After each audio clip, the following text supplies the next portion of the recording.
Hello again, Struckwap. Welcome back to another stream. This time Torchlight 3. The servers are back up and so am I.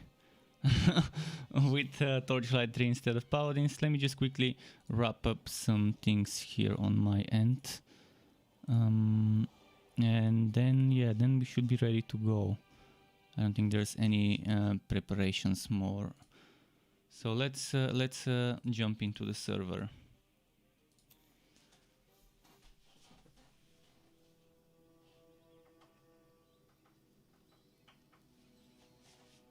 Alright, Forged, this is the Forged, we're gonna use it. I still need to level up the Forged, I was, not level up, I still need to gear up the Forged I was gearing up yesterday.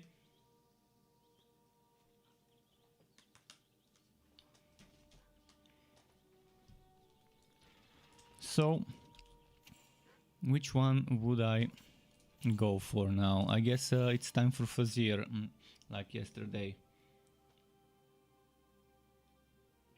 I'm not gonna push all the way to the end of the Fazir because it's pointless, it's boring, it's not rewarding.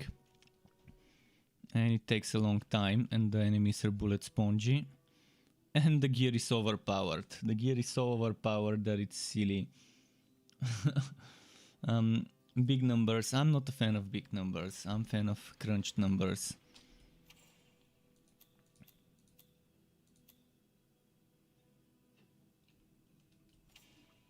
But I will be pushing bit by bit just to unlock more maps to do. But not all the way to as far as I can go. For me it's more about finding better maps rather than pushing further. Because it's the same just with more numbers. So whether you're doing Fazir level 16 or 251, the difference is 0. There is no difference. The only difference is bigger numbers on your side and on the enemy side.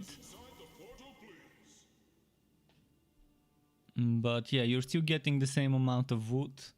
You're still getting the same type of wood just with better numbers. And that's super boring.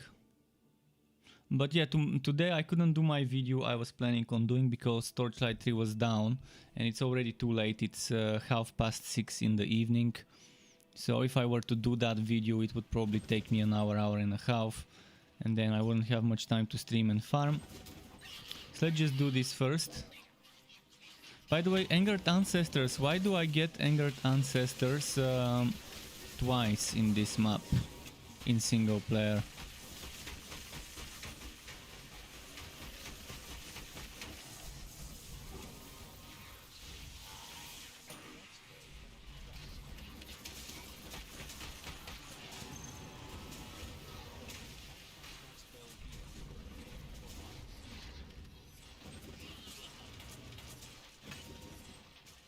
Let's keep moving.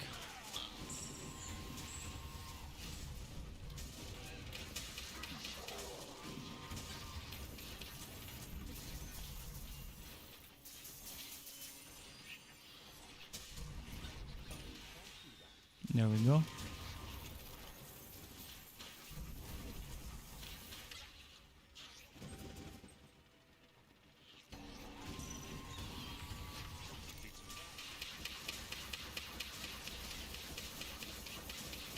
By the way, I got the Division 2 today.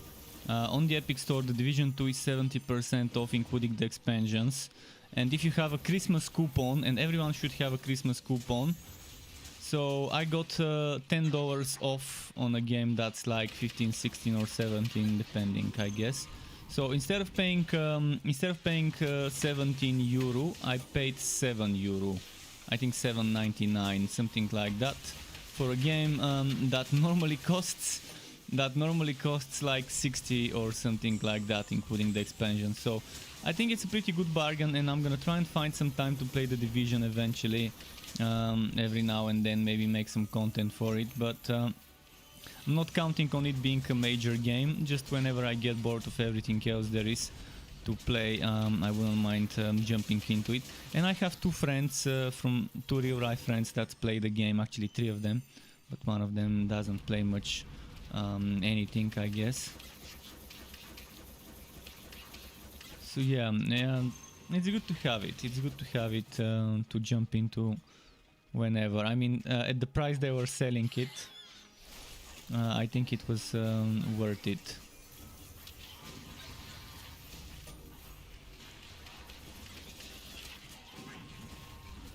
Okay, there we go.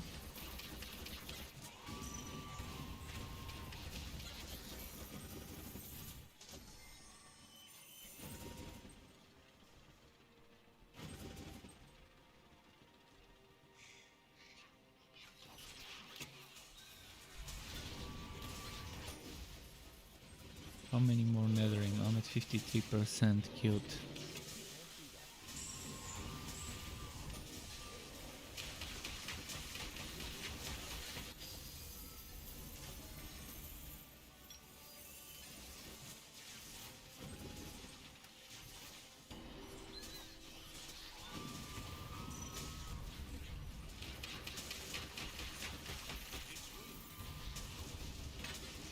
Come on, come on.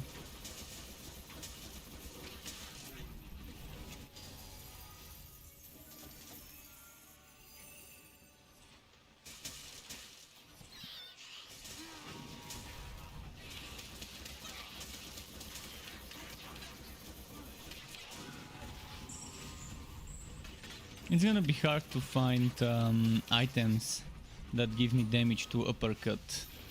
But that's the strongest. Damage to uppercut is better than flat damage even.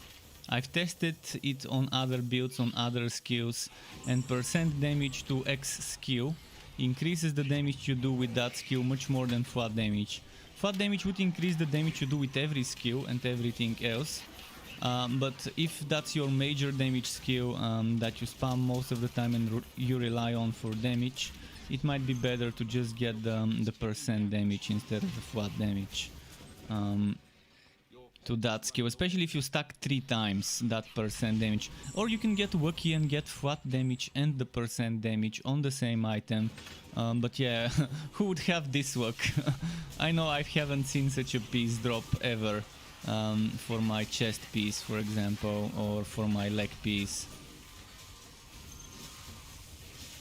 But I've seen shoulders drop with the crit damage and with the percent damage for the skill, which is amazing for the shoulders. So uppercut damage, that's what I'm gonna hope I find today. I really need those for a build video.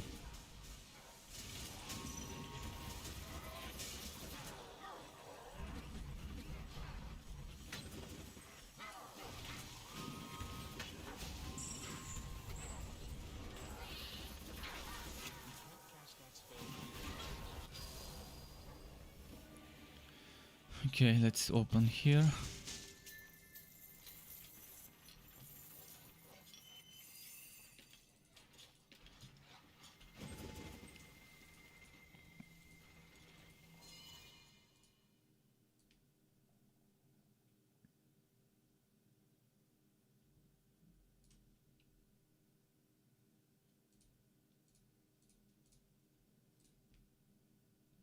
Come on. Come on.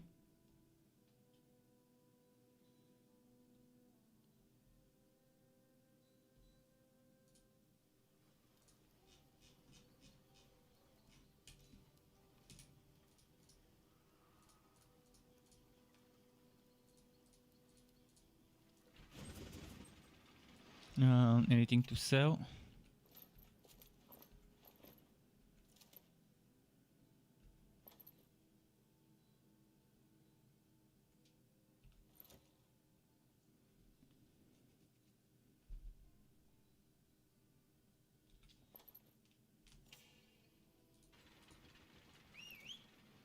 Let's keep moving.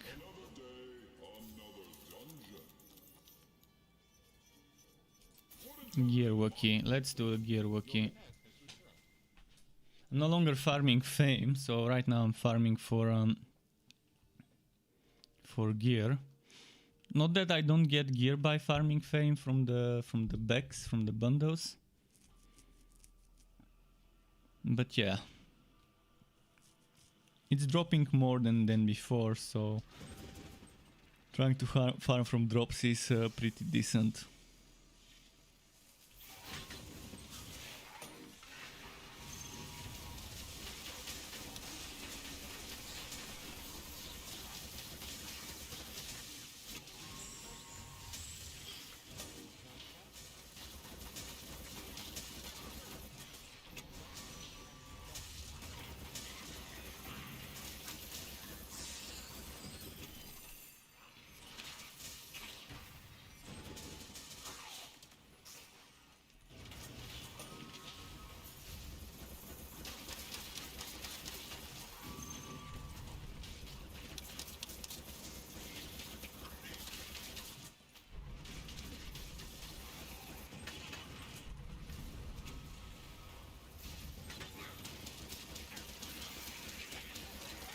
Come on, come on.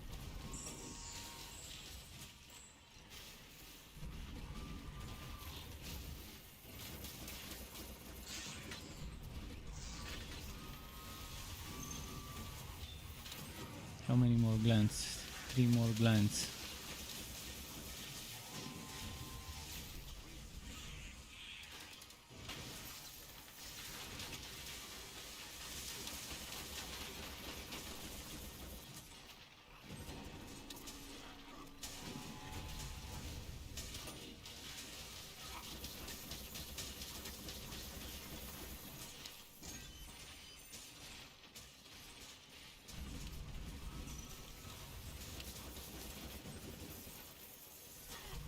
Come on.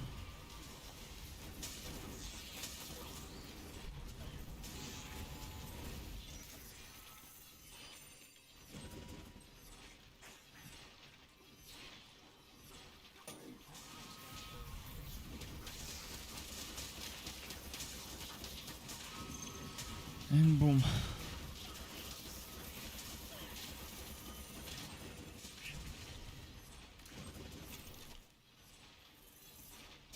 Yeah, it's very hard to compare this build to the other builds I played on the test server, unless I remove my gear that boosts that's boosted by the power creep. The power creep makes it very hard to test builds unless you equip the exact same items on one build and the other. It's gonna be hard.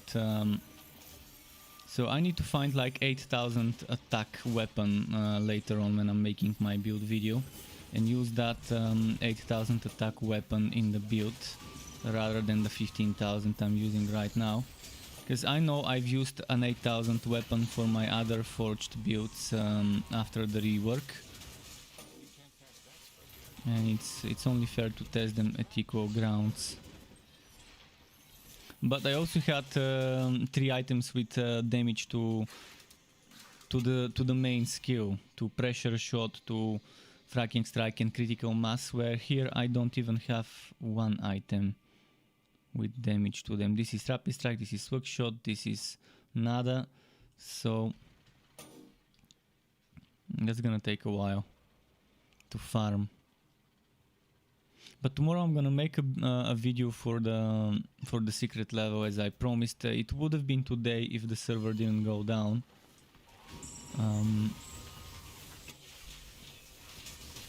So yeah.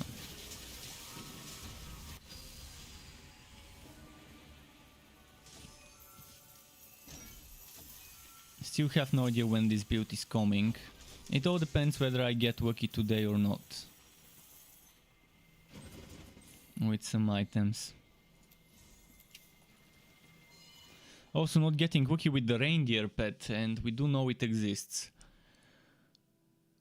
Twitch players, not Twitch actually, Switch players did get the reindeer for free, I think. Oh no, they got the reindeer dog for free.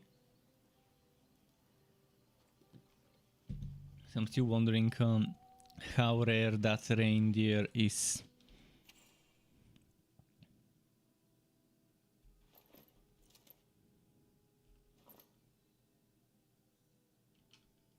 %10 bonus fire damage.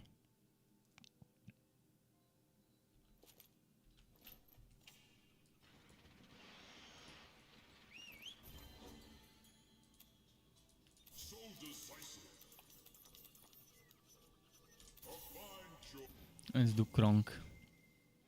Kronk is pretty good as a boss to do.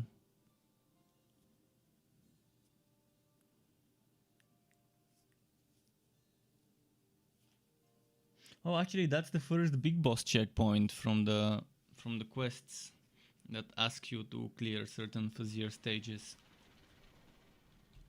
You can't use that skill. Let's see.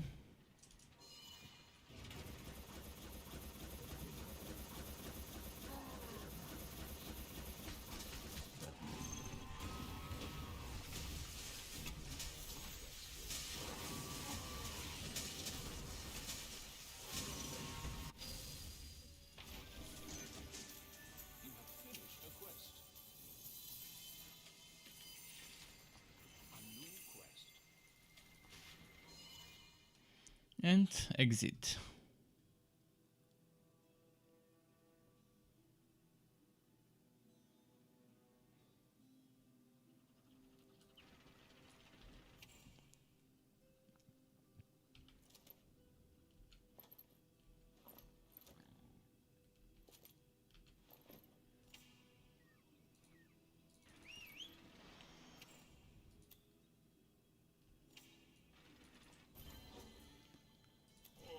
I was hoping for fishing. Wow, that's some dungeons right there.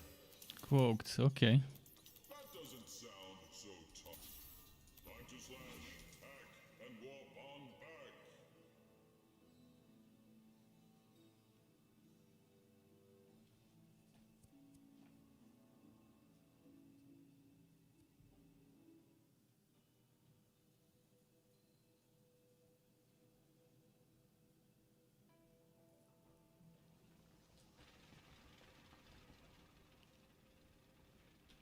So let's go this way first. Ah shit, shifting shackles. I chose a bad map. I'm exiting this map.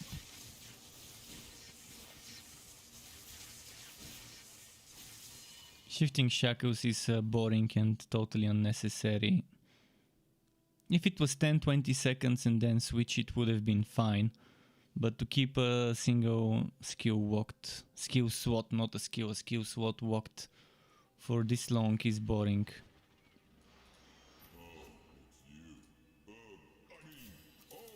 It's you. I've got one of those at home. You know, in the bottle.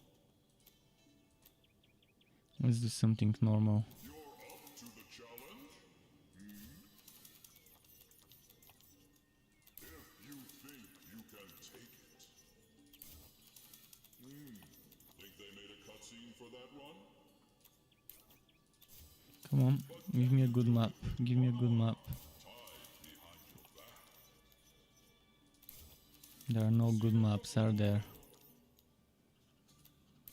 You're up to the challenge? Oh, that one. Alright, so there's no good maps, What will it be? apparently. But can you do it with This one's good. Nimble Gearwalkie Goblins. Think they made a cutscene for that one? Seen it before? Unix Essential, that's not a bad one either. You say that now. Seen it before? Alright, let's do the actually, let's do Nimble Gearwalkie Goblins. Seems like the better thing to do at this time.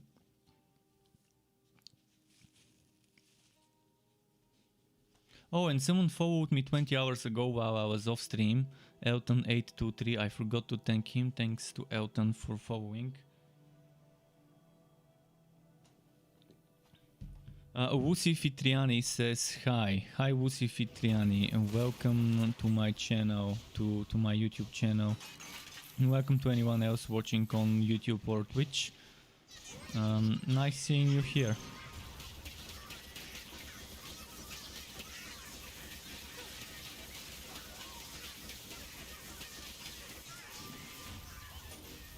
And it's draining goblins.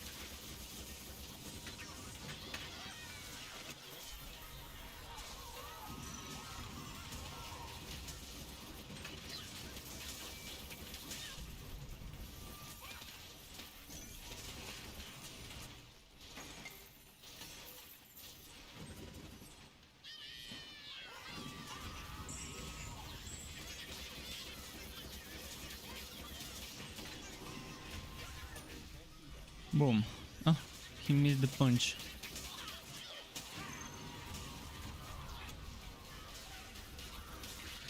This build has a very nice punchline when you use the servo blade.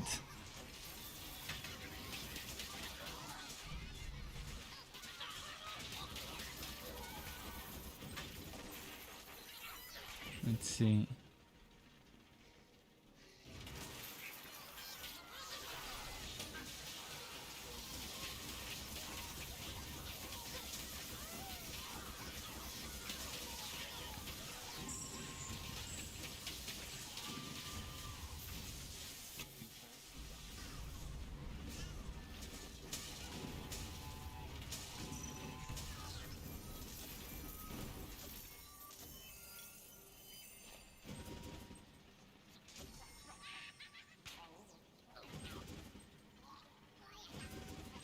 Come on, goblins. Group up, group up.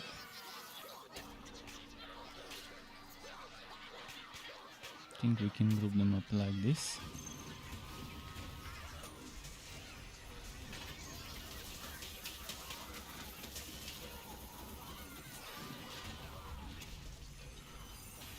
I can't see what's here.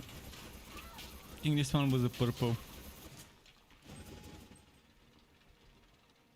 By the way, who's excited about the Diablo 4 itemization and skills etc. things that they announced a few days ago? When I find time I can make a video about that. Maybe tomorrow, actually, maybe tomorrow I can make a video about that. About the things. Maybe I will be too late to the party, but whenever I discover the information, that's when I make the video. I discovered it today. So I'm probably 4 or 5 days late with the discovery. But I'm excited regarding how they're handling itemization and how they're handling stats. I'm not a fan of systems where you get stat attribute points to spend when you level up. But the way they tied those attribute points to certain what should I call it, to certain skill modifiers. Certain skill modifiers would require in Diablo 4 to have a certain amount of points in X, Y, Z, etc. attributes. So certain skill would require you to have more strength or more dexterity or more willpower and things like that. And that's nice. That's nice to make it in such a way, to twist it like that. Kovac is saying, hi, I'm waiting for Diablo 4. Aren't we all?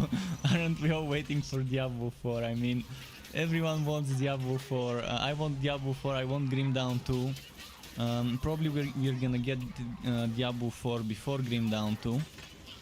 Probably 1 or 2 years apart, which would be nice. By the time we've gotten a nice taste of Diablo 4, we could also get a taste of Grim Dawn 2 eventually. But yeah, right now in the genre, that's my 2 most anticipated games. Diablo 4 and Grim Dawn 2. I'm not that excited about the Magic the Gathering isometric game, because some of the things I've seen looked pretty generic. And I don't know, it seemed pretty weird to me, but I'm still probably gonna give it a try when it comes out. Magic Legends or whatever it was called.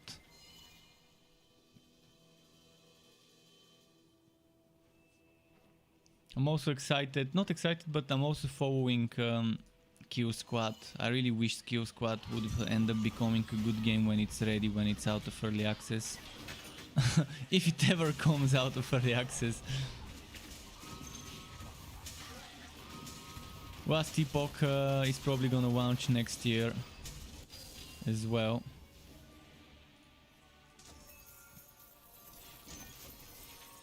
As for Diablo 4, I don't expect it until 2022. Maybe a beta test or something 2021, but 2022 is probably when we're gonna see the launch of Diablo, most likely, of Diablo 4. But I'm excited about the things. I can actually talk about some stuff. Where did I save those things? I think I saved them. Screenshots. Diablo 4, December 2022. So, for example, the item rarity in Diablo. Are you seeing this? See, the item rarity in Diablo 4, you have rare. You have. Wait, let me show the white item. You have white items, then you have magic, then you have rare, then you have legendary, and then you have unique. And legendary, as you can see, the legendary affixes, you can have the same legendary affix on multiple items. You can, for example, let's say you don't want this affix on your boots, as the developers put it, but you want this affix on your boots. Then you get this one affix, the perilous affix, the perilous threat. You can draw perilous threat on a tunic. Or let's say you want a tunic with stone wall, then you get the stone wall skill, and then you get perilous threat on your boots, or so on. So every single legendary affix can draw on every single legendary item from what they've set in that blog post, whereas unique items would be fixed. Where did I save it? I probably didn't save it. Yeah, I didn't save the screenshot for the unique items, which I can do right now, just a moment. I want to show you the unique item as well.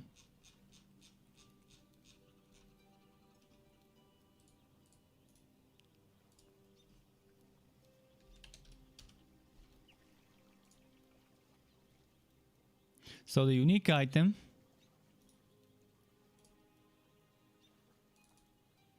you see, unique items are always with prefixed stats. Everything on that item would always have those same stats.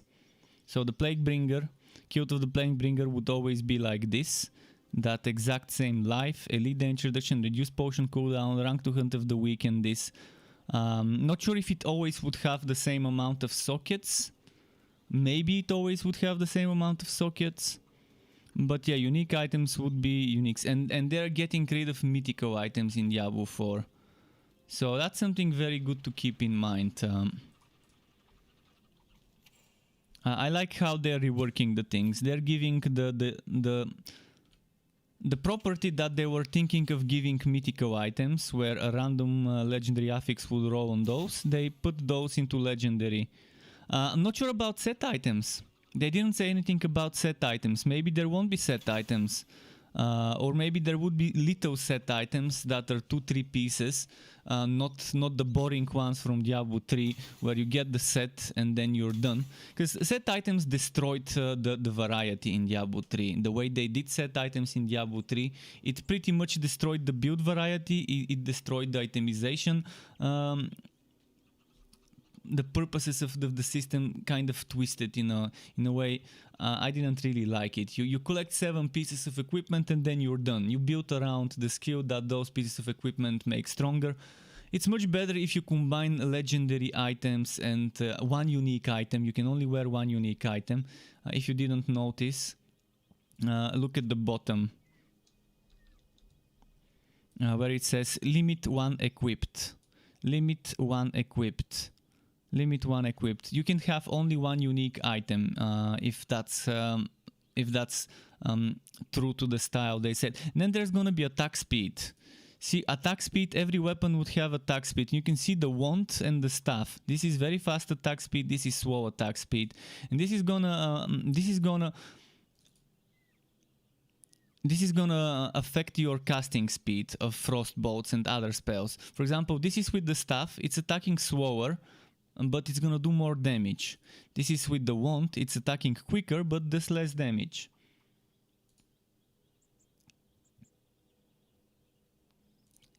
Yeah, I'm gonna make a video about this. I'm probably very late to the party. But yeah, tomorrow I can probably make one video about Torchlight 3 and the... Look at the chooser here. and what's its name? And the secret level, and then another one about Diablo 4. I'm not sure about rare items being able to get higher roll than legendary. See, the article, I'm gonna give you the article so you can read it. To anyone who wants to read the official Blizzard article, go ahead and read it. I'm giving you the link right now. But I don't think there's something like that about the yellow items. I can't tell. Just from the things that they've put there.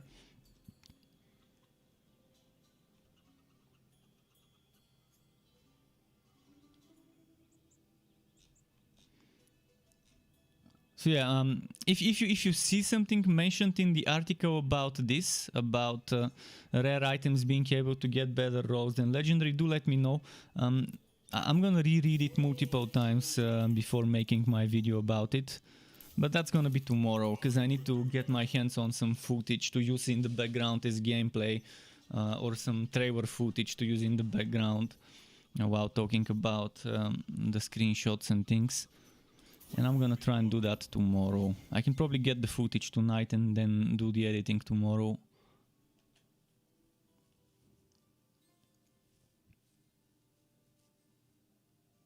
But so far, Diablo 4 is looking good so far, itemization wise, and in regards to the skill system.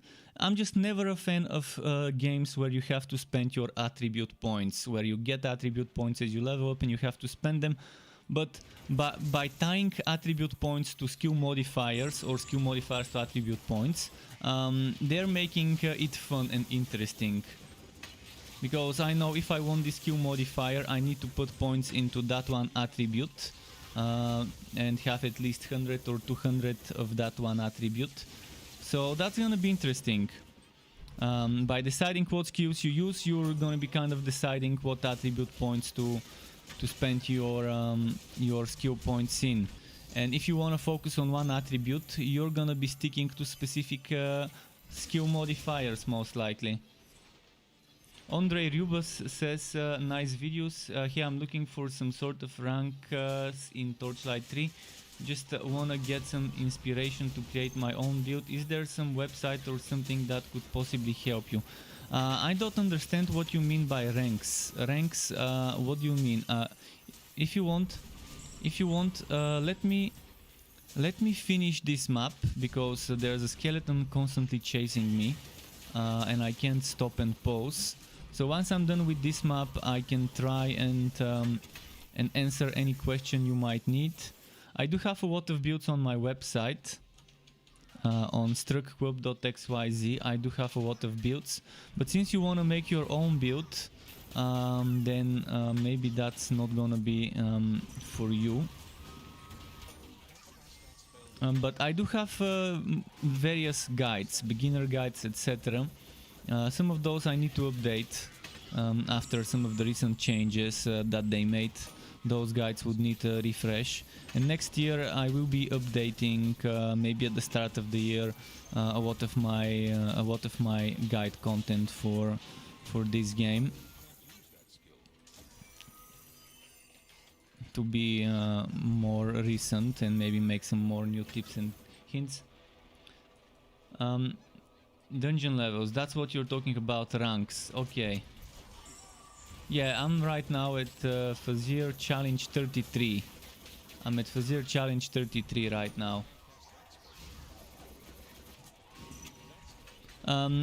It's called challenge level. The way you call it is challenge level.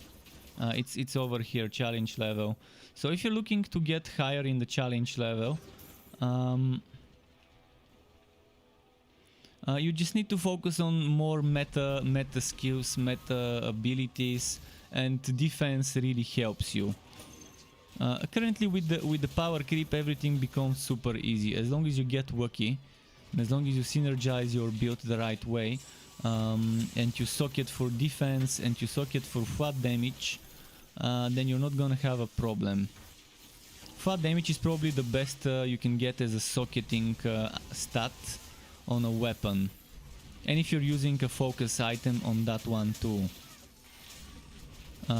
If you're using a shield, then you can get flat damage, but you can get a lot of defense. And on your armors, it's probably best to get defense or elemental defense as a socket in most cases, because you can stack a ton of it.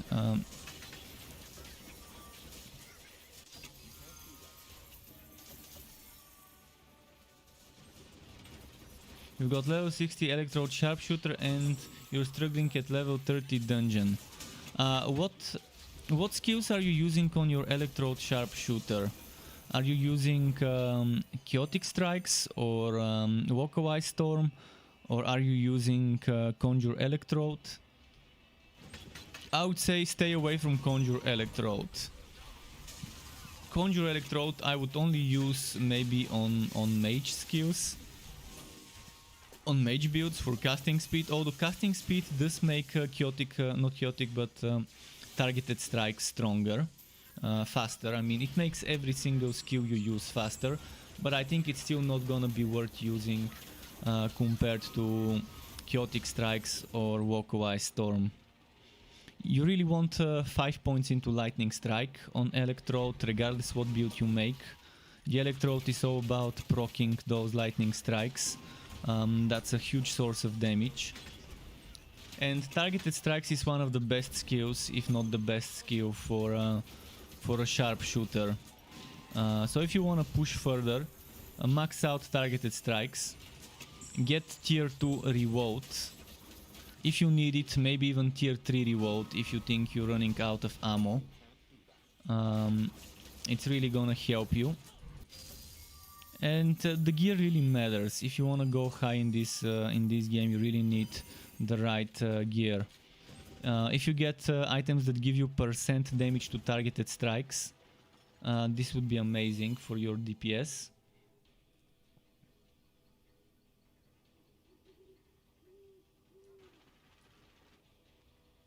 So normally with the relic energy, there's two ways to go on about it. One way is to go for an aura build, where you keep walkaway storm duration as much as you can get it, stacking walkaway storm duration and just using walkaway storm. The other way is dumping energy to spam 1000 volt burst, but 1000 volt burst is pretty much trash now that they fixed and reworked.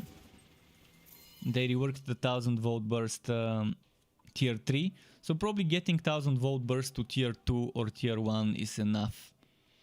And yeah, one way is dumping energy, which is spamming chaotic strikes.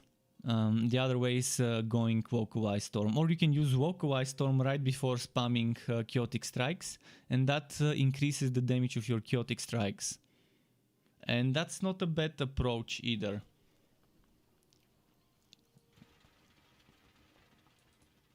Tingling sensation, in that one you need at least 1 point, because it really helps with the shock duration.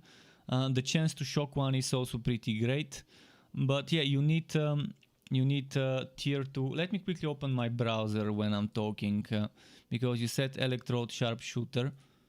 So let's just open electrode sharpshooter here and show you my browser and try and talk you through some things.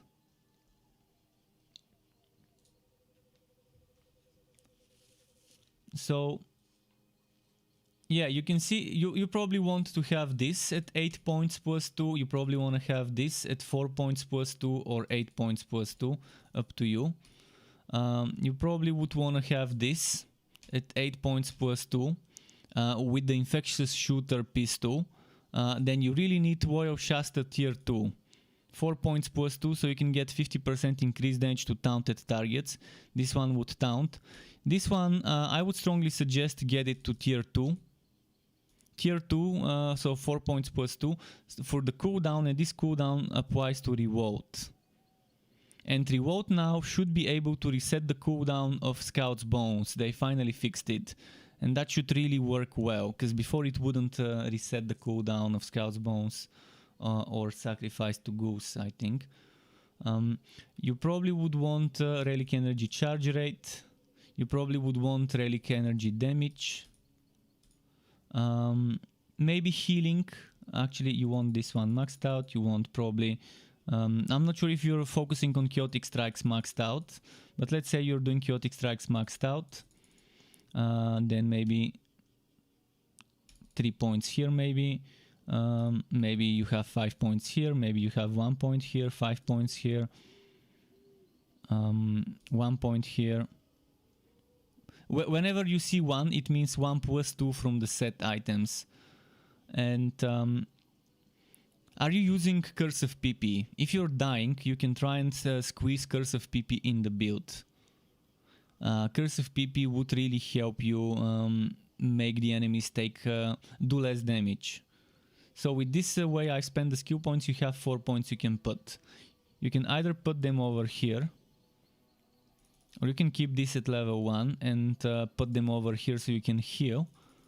Or you can put those points over here to do extra damage to SWOT, but you need to SWOT the enemies. Or you can put them here for a chance to stun. Or here for max revolt for extra charge.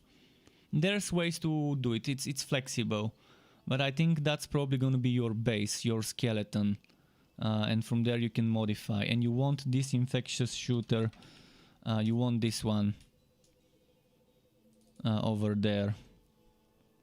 So that's one way I would suggest to do it. You can probably put 1 point here if you have room on the skill bar for it.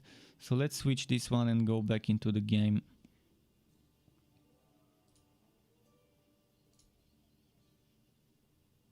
So I hope this was helpful info for anyone else planning on playing Electrode Sharpshooter. But items are the key component there that decides whether you can survive or not. How you set your legendary items, how you set your legendarium, what you put in the sockets, what item rolls you get. You says, I've posted my build a screenshot at those links. What links? If you've posted it on my chat, maybe it got deleted. Let me check. I need to open the YouTube chat.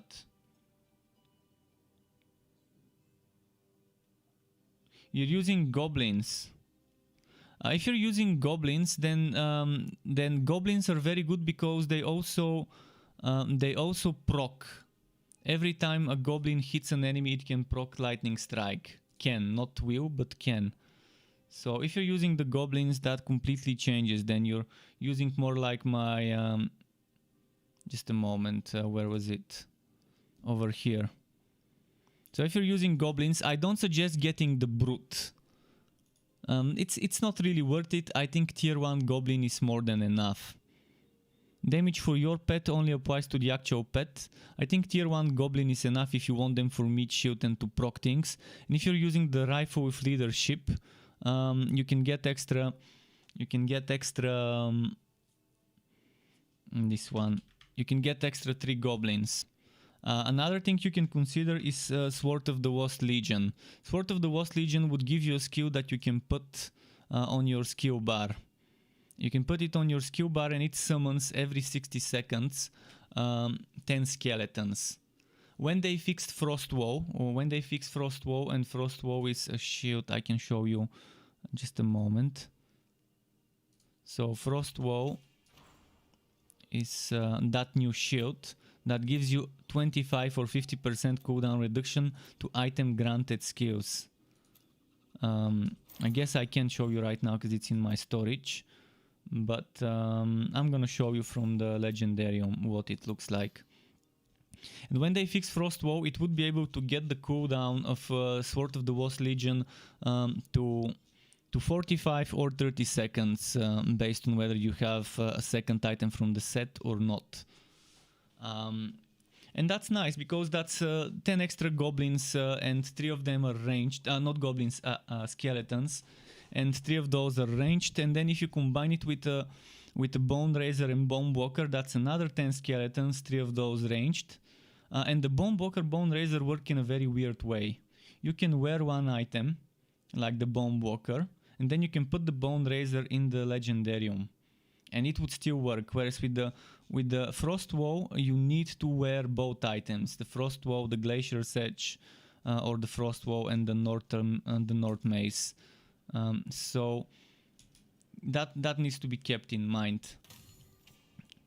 But there's multiple things you can get. You can even get this alpaca shield, the holy icon, for those alpaca messengers. Although they're not that amazing, they're still better than a blank shield, than a blue shield. If it isn't all, what's their name?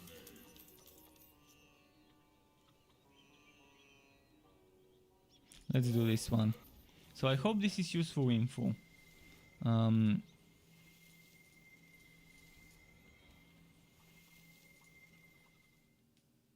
have a nice day to you as well. Enjoy it. And did I miss any chat?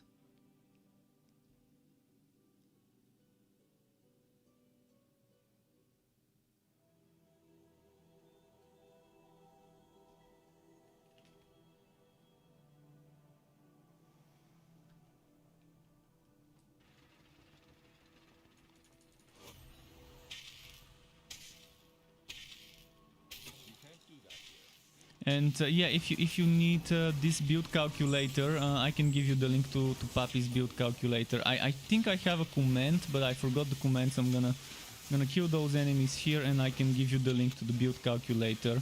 It's on Torchlight 3 fan site, but I can't remember if it was .com, .net. So I'm just gonna get the link for everyone in a moment, once I know I'm safe from enemies. And you can theory craft tinker around that calculator to kind of plan out a build for yourself. And Papi, he's a moderator in the official Torchlight 3 Twitch and Discord, and he's a developer himself, but not from the Torchlight team. And he made this. Let me check. Shit, don't die, don't kill me, don't kill me. Okay, I've got the link. I can copy paste it now. So it's tools.torchlightfansite.com/TLF skill calculator. That's I need to update my commands. I'm pretty sure I had a command for the old one, but it was hosted, I think, on a different place before. Or maybe not. And the link seems different, but maybe I just don't remember it well.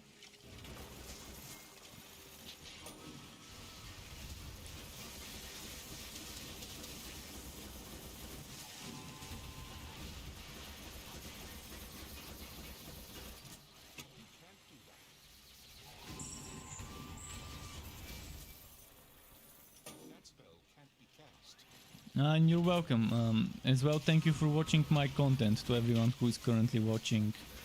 Thanks for being here and for watching my streams and videos.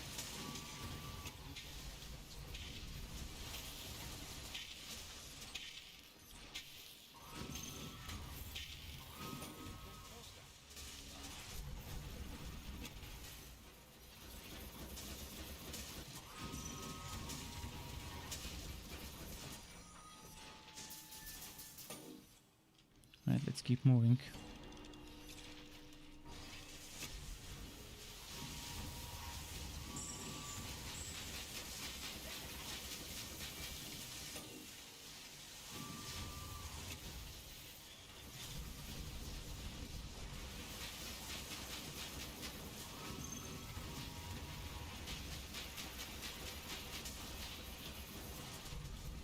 Boom. You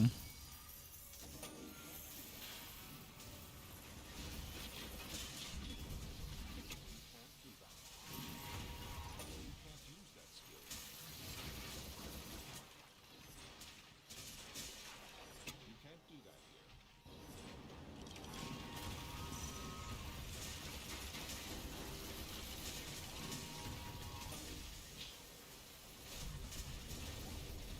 But in general, if you really want to push further, getting better items really is what helps you. It's not that much about the build. Obviously the build is important, but even a good build with shitty items is not gonna go that far. Thankfully with the power creep, even shitty items can do a lot of damage at the high stages, but first you have to reach the high stages, and you can't reach those without trying to at least do a little bit of min-maxing. I mean, you don't have to min-max a build to 100%, but to 80% I think it's actually a good amount of min-maxing to consider a build ready to do various things. Look at that, my hero is stuck midair. Okay, no longer stuck midair.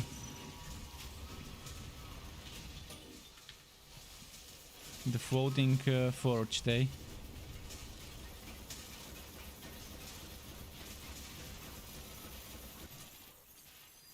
Probably gonna need to grab myself some water soon, because I ran out of water.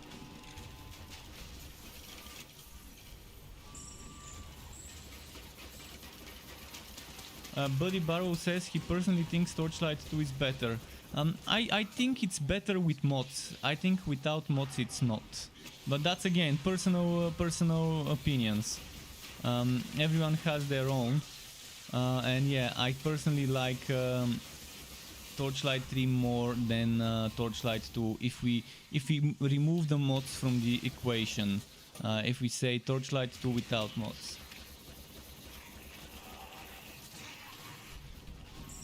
And he says he enjoys the classes more. I can say I enjoy the classes equally. I mean, yeah, I do miss the Torchlight 2 classes, but I also love the weirdness of the classes in Torchlight 3, and I didn't like the Forged as much before they reworked it. Now with the rework, it really feels like a proper class. At first, it was weird to get used to the Steam system. After playing Forge for so long with just the heat, it felt a little clunky and weird to get used to the Steam system, but I did get used to it within a few days of playing with it. And I love how they reworked the Dusk Mage to have harmonic form instead of separately activating each buff. Still not a big fan of trains and how the trains operate on the Realm Master. They're super strong, but the way it operates, the way it moves, the way the tracks appear out of nowhere,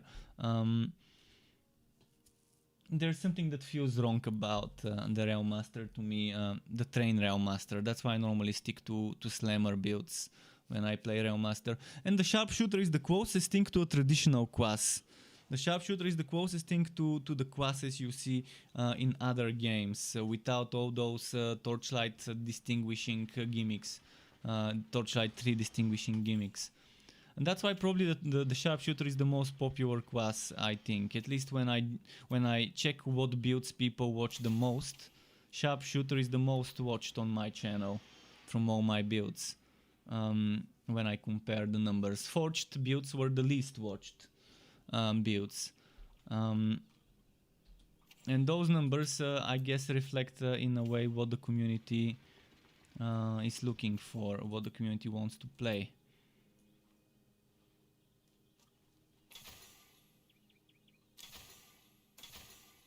Engineer over the Realm Master? I could probably agree there. I really wish we had dual wielding, and I did suggest to the developers, if it's very difficult to balance dual wielding, make dual wielding behave like two-handed weapons. You find it as a pair. You don't equip two separate weapons, you equip a pair of weapons as a two-handed weapon. So let's say here instead of... let's take this rifle. Instead of a rifle, if it would be dual pistols.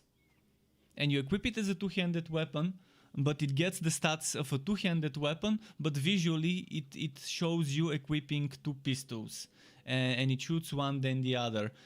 That requires a lot of work. The developers already said dual wielding requires a lot of work, because first you have to animate every hero, every skill, how it would behave with dual wielding. You have to rig the puppets, the dolls, the heroes, how they would how they would look with this, and then you have dual pistols, and then dual maybe axes, and dual swords, and maybe dual daggers, things like that. Whatever it is, they have to animate it for every skill, for every hero. And that's gonna require some work, animation wise, rigging wise, sound effects maybe, things like that. But it's gonna be much simpler to do it as if it's two-handed weapons. You find them as a pair instead of having to balance what happens if you put a weapon on your shield slot, a second one-handed weapon. Much easier to balance it that way, and I would love to see it done this way.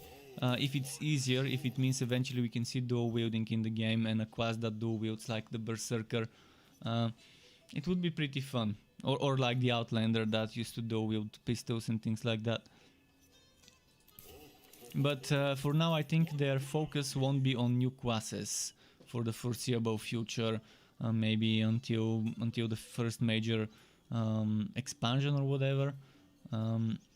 So I think for now they're probably gonna focus on adding new endgame content, which is what we need the most in this game right now. New endgame activities that are not the Fazir, so we have some variety of things to do. And I would really love to see improvements, quality of life improvements to the enchanting system. So we have more ways to customize, to, in brackets, craft our items. And I would like to see more other types of quality of life improvements as well. Varieties of enemies as well eventually. But yeah, I think my biggest problem right now with the game is the lack of rerolling system to customize my affixes on an item. And the lack of endgame. Apart from the Fazir, you don't have anything other than the alpaca level. But the alpaca level right now is pretty much useless, because you can get items that are equally strong as the Fazir items. But at least it's something that I can say, hey, this is not the Fazir, this is different. He's doing different type of content. If I press F10 and start playing like this, if I'm doing the alpaca level, you would know that it's not the Fazir. If I put next on my screen, if I put the two types of content, one next to the other, you would know it's a different type of content.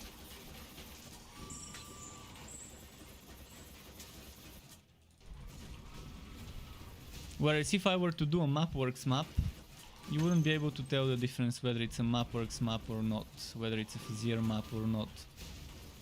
With the alpaca level, people still could be confused. They could just think, oh, this is a different map, but it just has alpacas in it. But old school players would know and would immediately make the comparison to the secret cow level by seeing the secret alpaca level. And seeing them with their burdishes, the burdishes that they're wearing.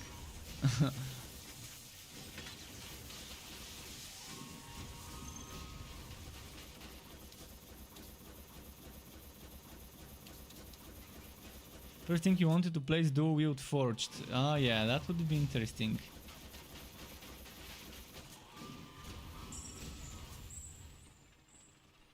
I didn't like in Torchlight 2 the enchanting. It was pretty much pray to RNGesus, so it works. I'm not saying the enchanting here is much better. It's very limited, but at least you have some control and you can reroll certain things.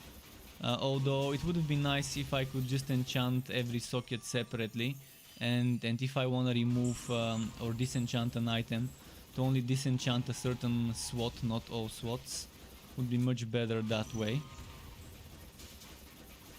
And again, as I said, we urgently need a system that allows us to reroll the affixes in the middle of an item for the price of essence. Because besides the Opaka level and the occasional enchanting, you don't have much use for those essences. And the Opaka level right now, I don't see people doing it other than for fun. I definitely don't think people would be farming the Opaka level for gear until they change or remove the power creep. That's kind of breaking the game right now. But don't expect any changes until next year. They're already on holiday, apart from few people that are on duty during the holidays, in case something breaks like today. So yeah, next year in January you'll probably hear more about upcoming things for 2021. One thing's for sure, with the way they have the contract system, we can expect more time-limited contracts. Maybe we can see a time-limited contract for Halloween with some Cupid flying pets, and maybe some other interesting new fort decorations and other cool-looking stuff to farm. That's only cosmetic.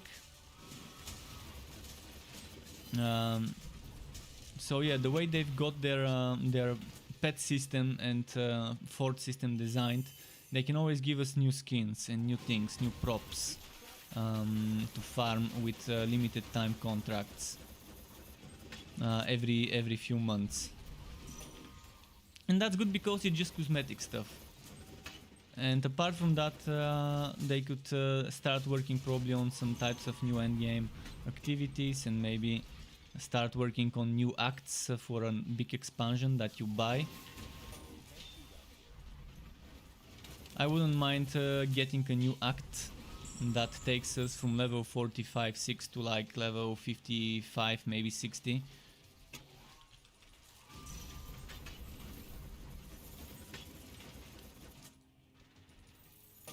Although I'd much rather see more new endgame activities than a new act. New acts shouldn't be that high of a priority, I think. I mean, it's gonna be nice to have it, but the new act is not gonna add much value to the end game other than new maps that you can add into the Fazir. But again, Fazir shouldn't be the only thing you do, otherwise people would get super bored. I know I'm already bored with the Fazir, and it's painful to do what I'm doing right now. I don't want to do what I'm doing right now, the Fazir dungeon. I don't want to push Fazir dungeon any further than I have, but I don't have anything better to do right now. And that's the sad story of the lack of endgame in Torchlight 3. The lack of fun endgame. Because there is endgame, but it's just not fun.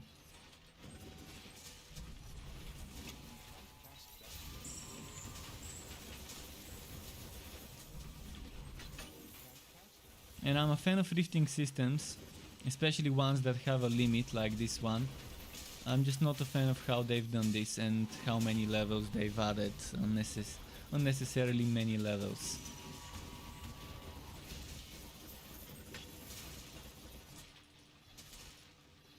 I'm also excited to see what will happen with Chaos Bane.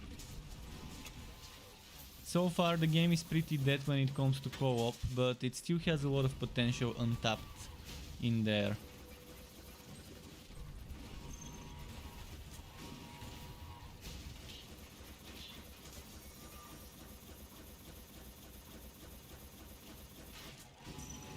And if I were to compare Chaos Bane to Wosen, the Chaos Bane devs actually gave us much more for 6 months than the Wosen devs gave us for 10 months. So here's this. Chaos Bane's devs, yeah, they took 6 months for the last patch they did between the previous patch, between the Tower of Chaos, but we got a whole new class, a little bit of extra enemies and zones to do, but that new class brought some new variety of things to try, and they brought some interesting rebalances. Wilson brought interesting rebalances, only one new skill, and not enough balances where it actually mattered. And zero new endgame content is what Wilson brought for 10 months. Just a new mechanic that goes along with any content, endgame or story.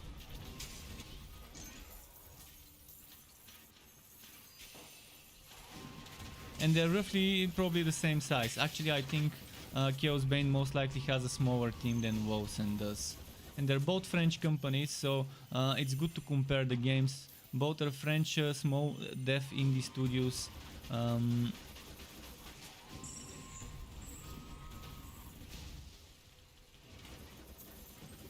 11 Tower Games, I think, at the moment is very good. The developers of Last Epoch. When it comes to what they did last year for their game, they transformed that game a lot in 2020. So 2020 was a good year for Last Epoch in regards to changes, and 2021 would bring multiplayer to Last Epoch and probably the launch.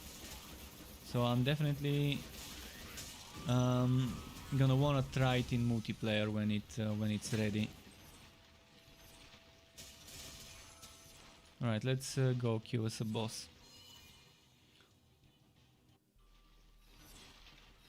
That spell cannot be cast. Look at all the flying skulls.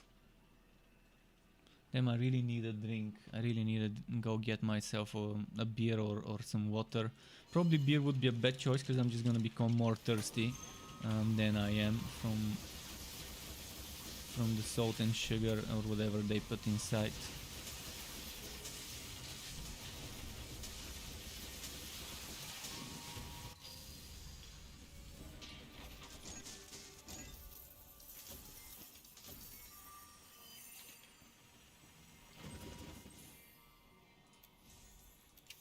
Still trying to get items. The game has been very bad to me today. Not a single legendary dropped. And not a single blue item with the right stats that I'm looking for, which is damage to steam powered uppercut. I want shoulders, chest and Woku motion. Ideally legendary ones from the sets I want, but even blue ones won't be a bad choice at first. That give me damage to the uppercut skill.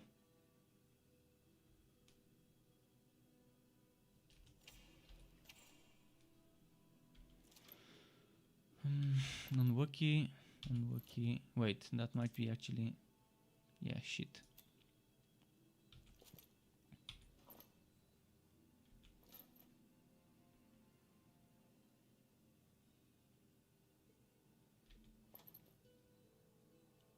Okay.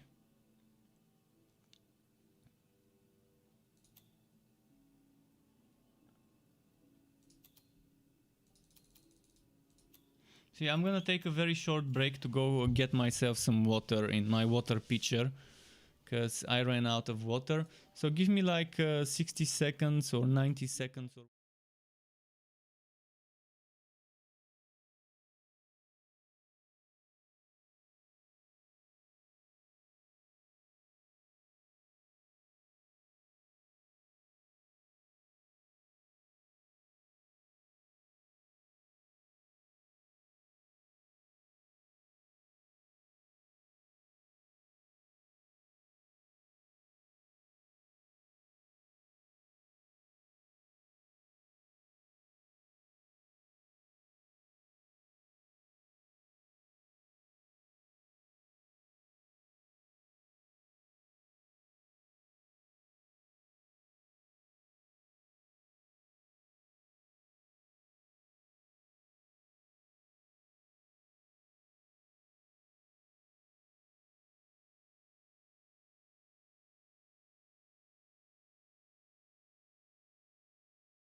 router out, and then I'm gonna pour it. But yeah, we can do one map, and then I'm gonna drink afterwards. But yeah, let's see what's here. What one should I do? Probably gonna do. I'm looking for something that's gear wacky. I don't care if I'm pushing further or not. It's just pushing the numbers higher, which gets just as boring as Diablo 3 and Paragon levels, pushing them higher. That's how power creep is in games. There's nothing more boring than power creep in games. So yeah, I don't care if I'm farming level 200, 150, 40 fuzzier items, as long as I just get the right legendary items for the right sets, I would be happy. I want 3 pieces of the Winter Weave. Ideally, from those 3 Winter Weave pieces, one would be the chest, one would be the gauntlets, and maybe the third one would be the Woku Motion. Then I want 4 pieces of Mountain King, which will be the helmet, the chest, the gauntlets, and the wheel, I think.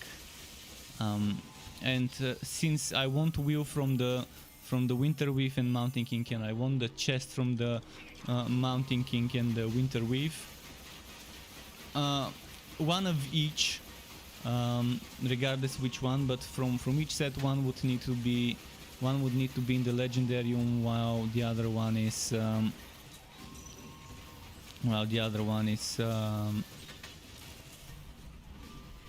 equipped. Most likely I would put the chest and the wheel from the Mountain King set in the Legendarium, most likely.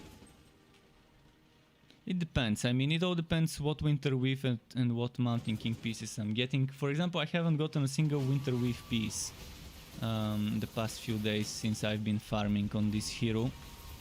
And at level 51, while I was still leveling up, I got my first ever Ancient Ember piece, so those are also super rare to find. It's gonna take forever, I guess, to find the items I need. In the end, I'm just gonna make the build video without having the items I need, and just with blue items maybe,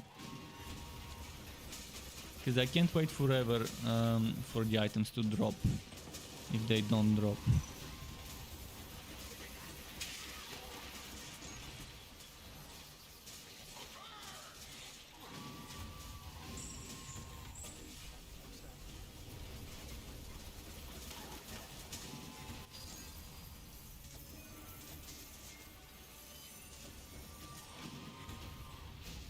I like how they've added Machine Works, Acrid Plains, and one more regular zone into the maps that can roll. Damage with Rapid Fire, damage with Rapid Strike. Interesting.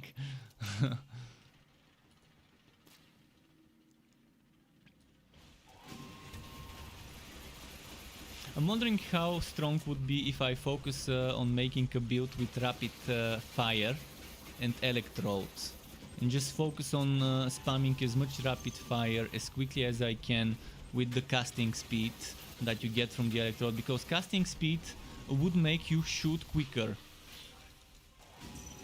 And if you combine that with that one item that gives you casting speed, the toy, not the toy, but the Liu General. It looks like a toy, but it's basically, yeah, a focus item. And that focus item can give you casting speed, and 1000 volt burst can give you casting speed. Conjure Electrode can also give you casting speed, but casting speed basically affects anything that is channeled. I still haven't tested if the spin to win gets affected by casting speed, but I think it is. I think you're attacking, you're doing the animation quicker, and you're hitting more per second with it if you have casting speed. So I'm wondering if I do make a rapid fire damage boosting build, where I'm just spamming rapid fire and not venting much, and not using steam much, how strong that would be, to just maximize the procs per second from the casting speed on a rapid fire build. Or a rapid strike one, but I think with rapid fire it would be more effective for single target melting. You can maybe keep for AoE some sort of skill like fracking strike or whatever in case the enemies come too close.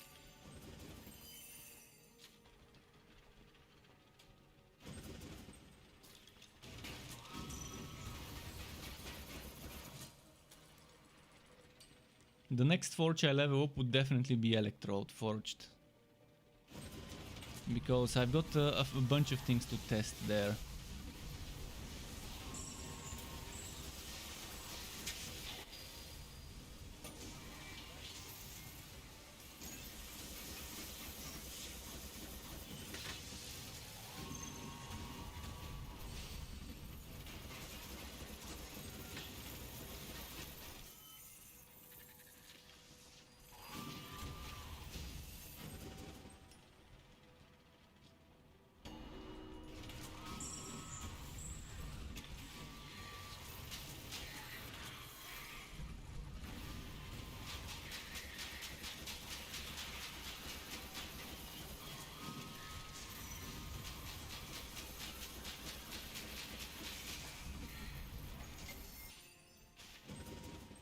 Come on.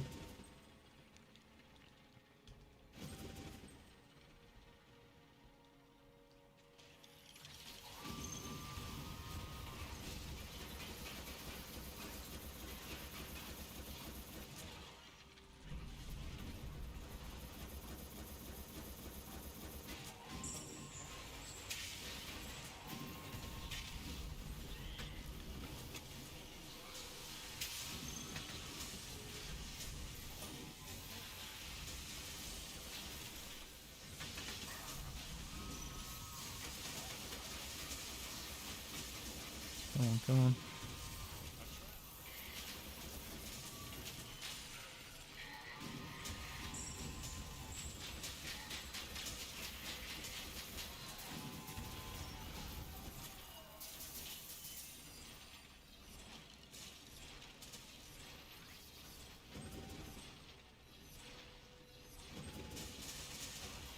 It's not dropping those cold sheets. Could it have dropped it and I missed it and it doesn't want to drop anymore? But I know it normally drops. It won't stop dropping until you actually pick up the last piece of the quest. And it might drop more than you need for the quest, so it's just probably not lucky enough. There we go, got it.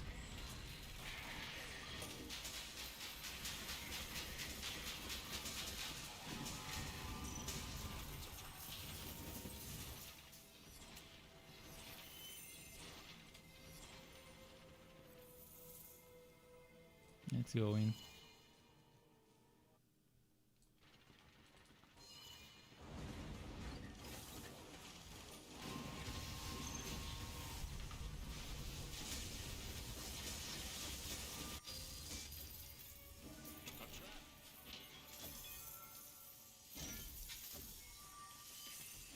What's over here?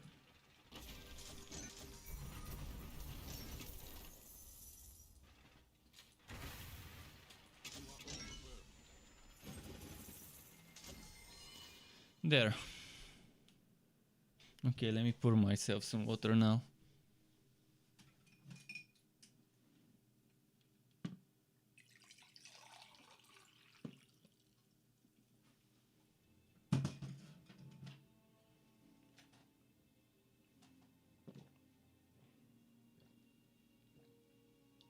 Finally, a little bit of hydration.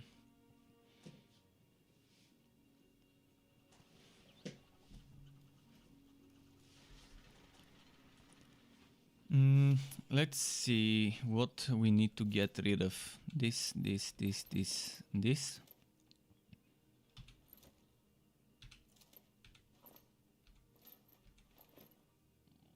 Yeah, basically everything.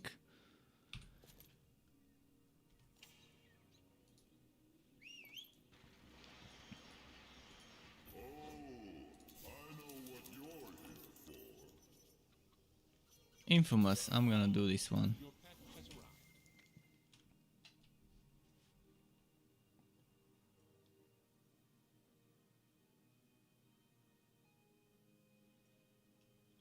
It's pretty boring how they've designed this, because now people would only want to farm 251. The majority of the people would just be farming 251, the final boss, and it basically renders useless all the previous maybe 249, 248, 250 still would be fun to farm, but it renders useless farming the previous stages.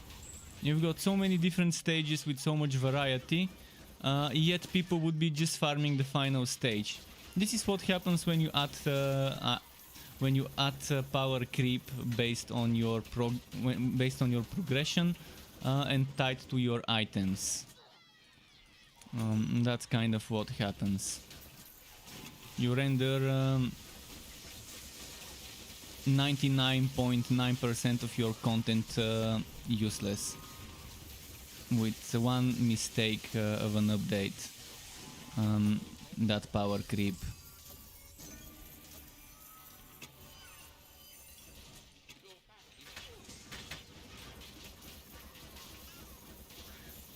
There we go.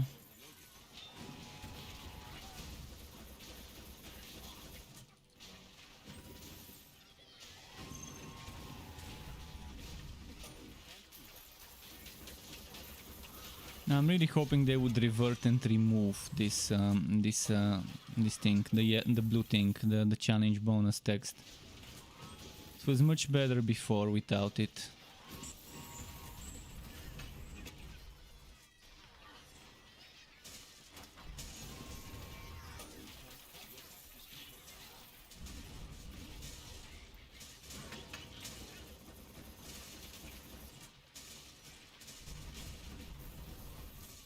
Because before you would see people farming some of the stages like 150, 151, where you could get certain map affixes as a combination, and they would do those map affixes because they know they would get the most amount of legendaries per hour farming those combinations, like dividing, unique, gear wiki maps. Dividing, unique, gear wiki maps before used to be the one that gives you the most amount of legendary drops you can have per hour.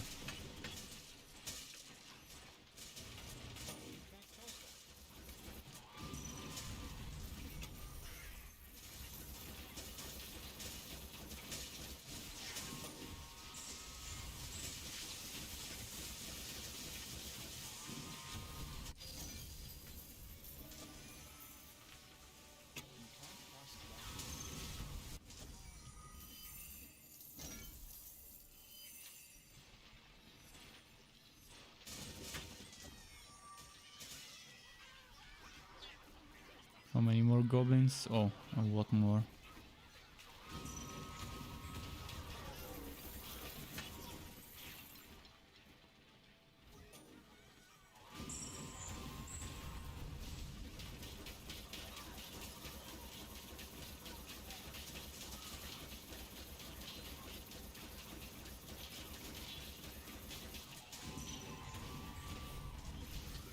Okay.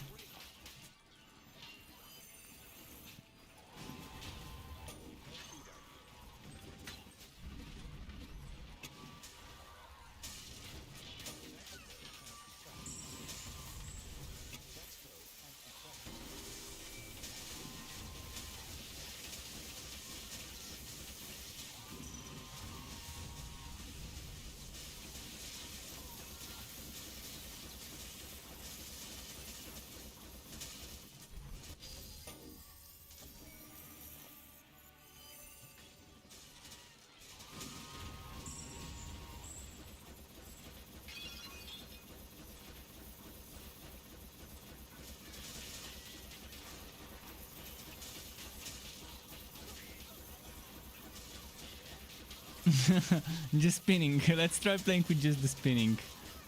And maybe things like this that won't stop the spinning.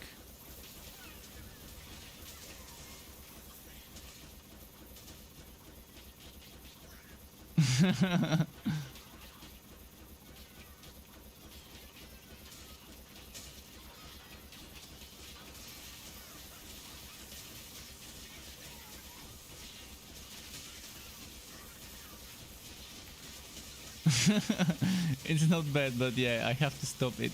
There we go. It's definitely slower DPS if you're not using your Steam skill, whatever that one is, and if you're not using Sonic Pulse and your Vent skill, you're not gonna get as much DPS. But let's say you get a build where you get casting speed stacked up, and you get a bunch of things like things that don't interrupt your casting speed, don't interrupt your cyclone animation. See, this one interrupts. This one also interrupts. Number 4, power projection doesn't interrupt, and you can just use it. Although I used it, but the animation didn't show up, which is pretty strange. Why? Let's try it. See, I used it, it didn't interrupt. This R, this didn't interrupt. This one here, it's not gonna interrupt.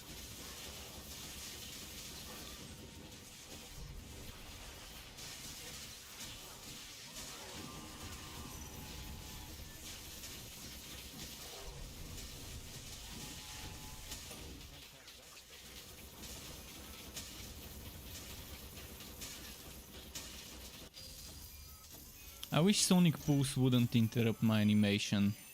I wish I could spin and do Sonic Pulse while spinning. And I wish Sonic Pulse wouldn't do the stupid Vortex Bomb animation after its own one.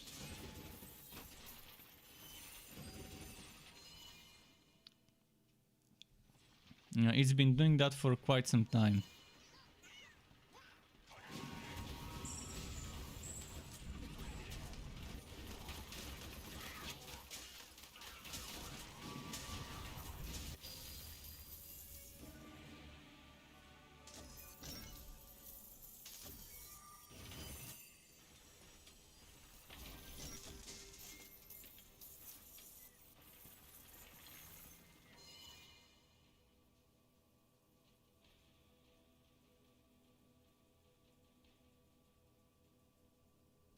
Come on.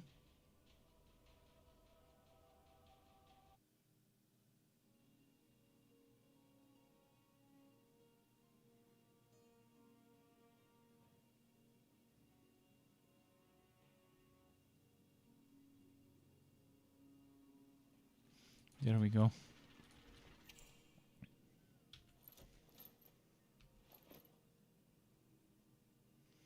Swift shot, rapid strike. Should I keep it? Maybe let's keep it for now. For other builds on other forged. Damage with Vortex Bomb.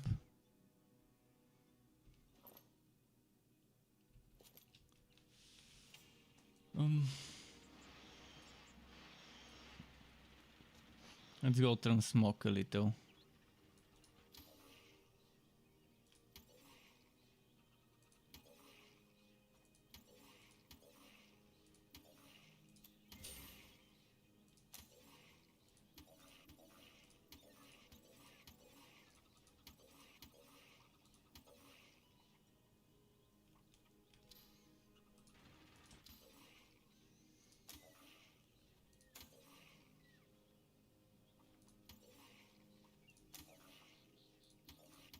Guess this doesn't matter much.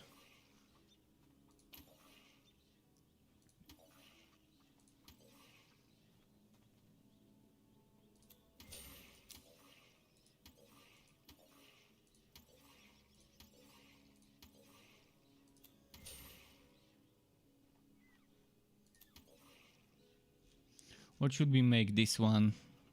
Let's make it red. Black and red. Let's make it black and red.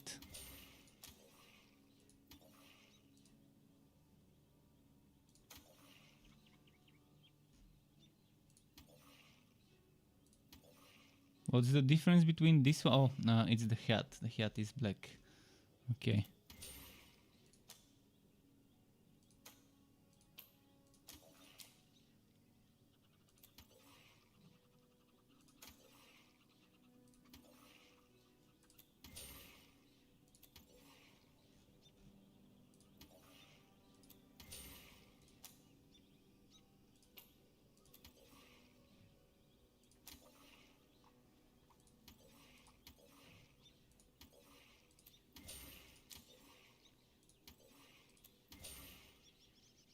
So you can't die legendary, which is, yeah, I understand why you can't die legendary.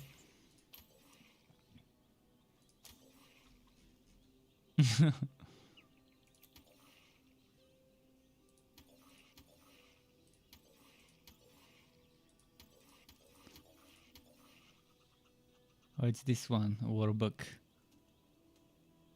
I'm gonna keep the... Let's get the shield.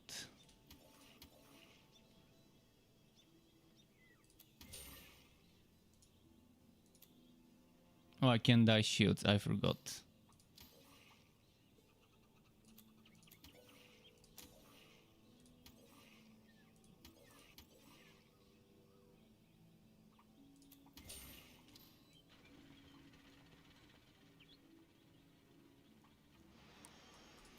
This is very fun when you have that transmog system. When making build videos, you can try and I can try and make the hero look more like the build. So it's gonna be a blood drinker. So black and red makes it seem nice as a combo. Not liking either of those choices. Pierce is back, says spin to win struck, you're a pro. That was pro struck. Was it? What was pro? What was pro? The spinning? Or the transmogging? That makes me strangely hungry. I could do that. That makes me strangely hungry. Not getting any good maps, so might as well do this one.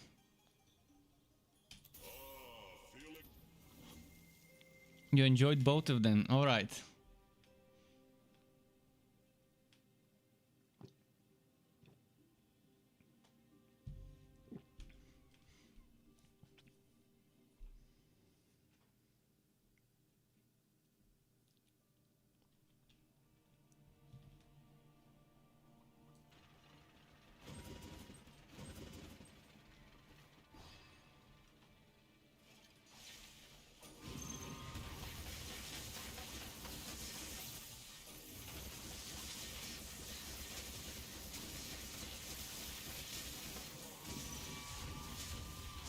The tablet dropped pretty early, nice.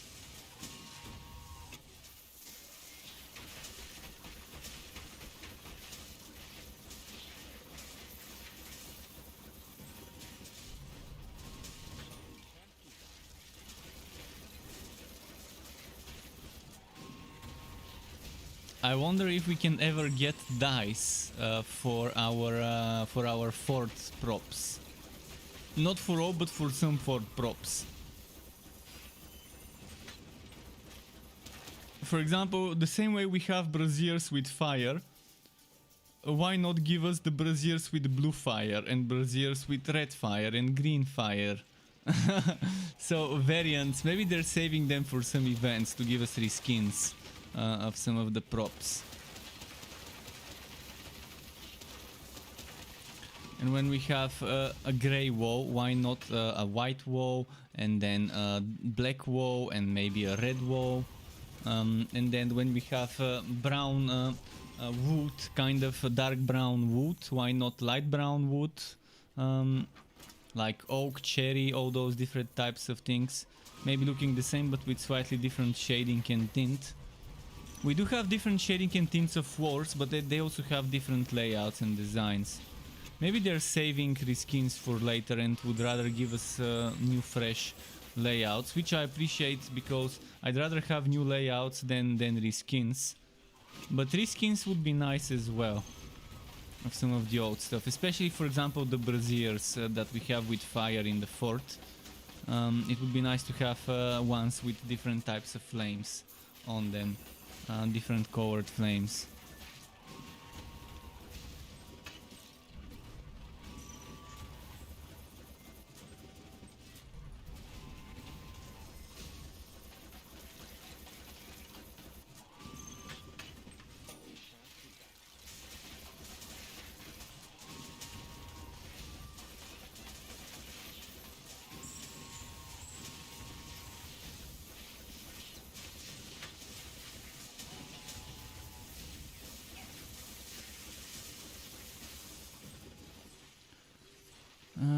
yeah, let's finish this map. This one was a quick map. I love quick maps.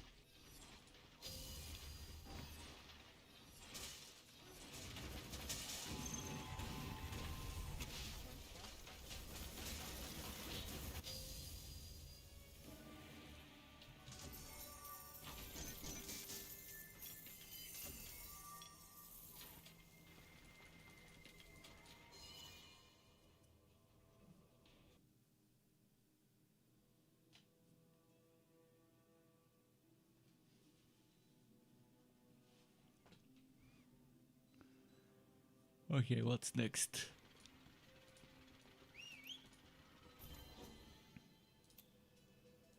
A boss fight. Your pet. I'm gonna pick the big boss because I think I can hit him multiple times. 4 slots. White items with 4 slots, and people can reach 5. I think with wife bound you can make it 5 slots. Maybe when it's 118%, that's when it becomes 5 slots. Obviously you're losing some affixes there. And if you want more defense, you go for white items or green items. If you want more other affixes, you go for legendary and blue.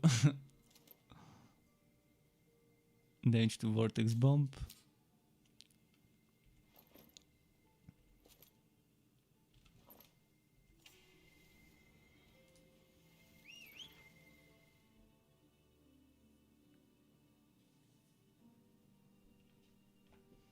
Yeah, 5 sockets on an item, eh? Good work in getting the exact stats you want on each socket.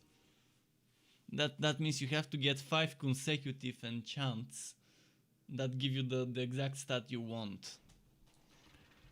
You can't do that. You can't cast that. Is the new meta going to be white socketed weapons? White weapons with all 5 sockets for flat damage. It is going to be the new meta.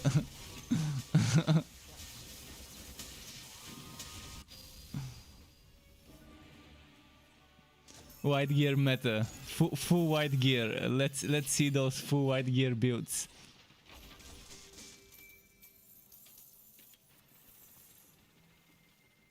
Let's collect white gear. I might as well make it for memes. I might collect some white items and chant them and just go on full white. See how it goes. Full white wife bound gear.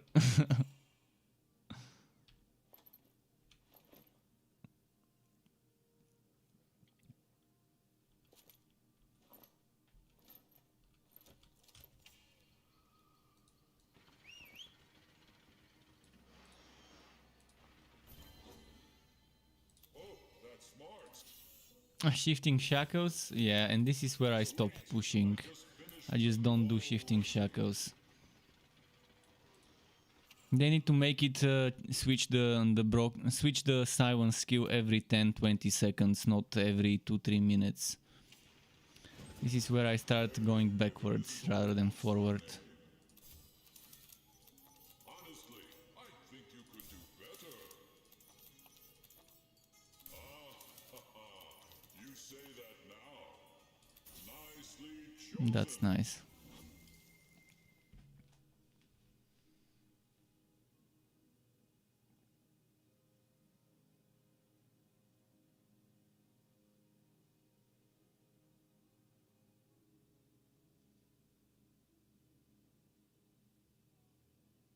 Come on.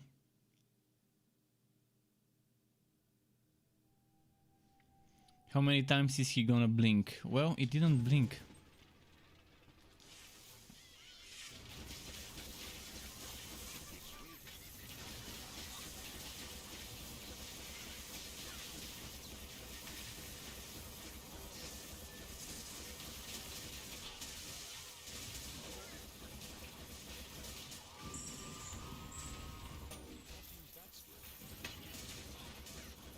Piers, did you see me playing? Not playing. Did you see me showing the Diablo screenshots, the Diablo 4 screenshots for the items, for the stats and things like that? Did you read the article I linked, or were you not here earlier in the stream when I was showing those?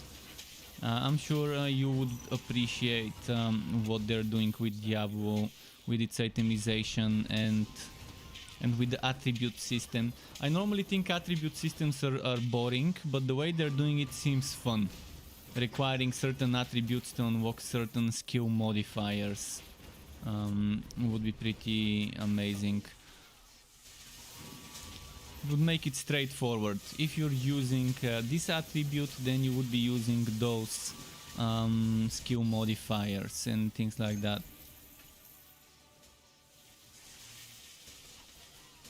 Yeah, I'm also excited. A lot more versatility when it comes to legendary items, and only choosing one unique item would be a very heavy choice. There's gonna be a lot of weight in the choice when you choose your unique item. And it's really gonna feel unique, because it's that one item you wear. And it's gonna be obviously fixed stats on the uniques, how it should be.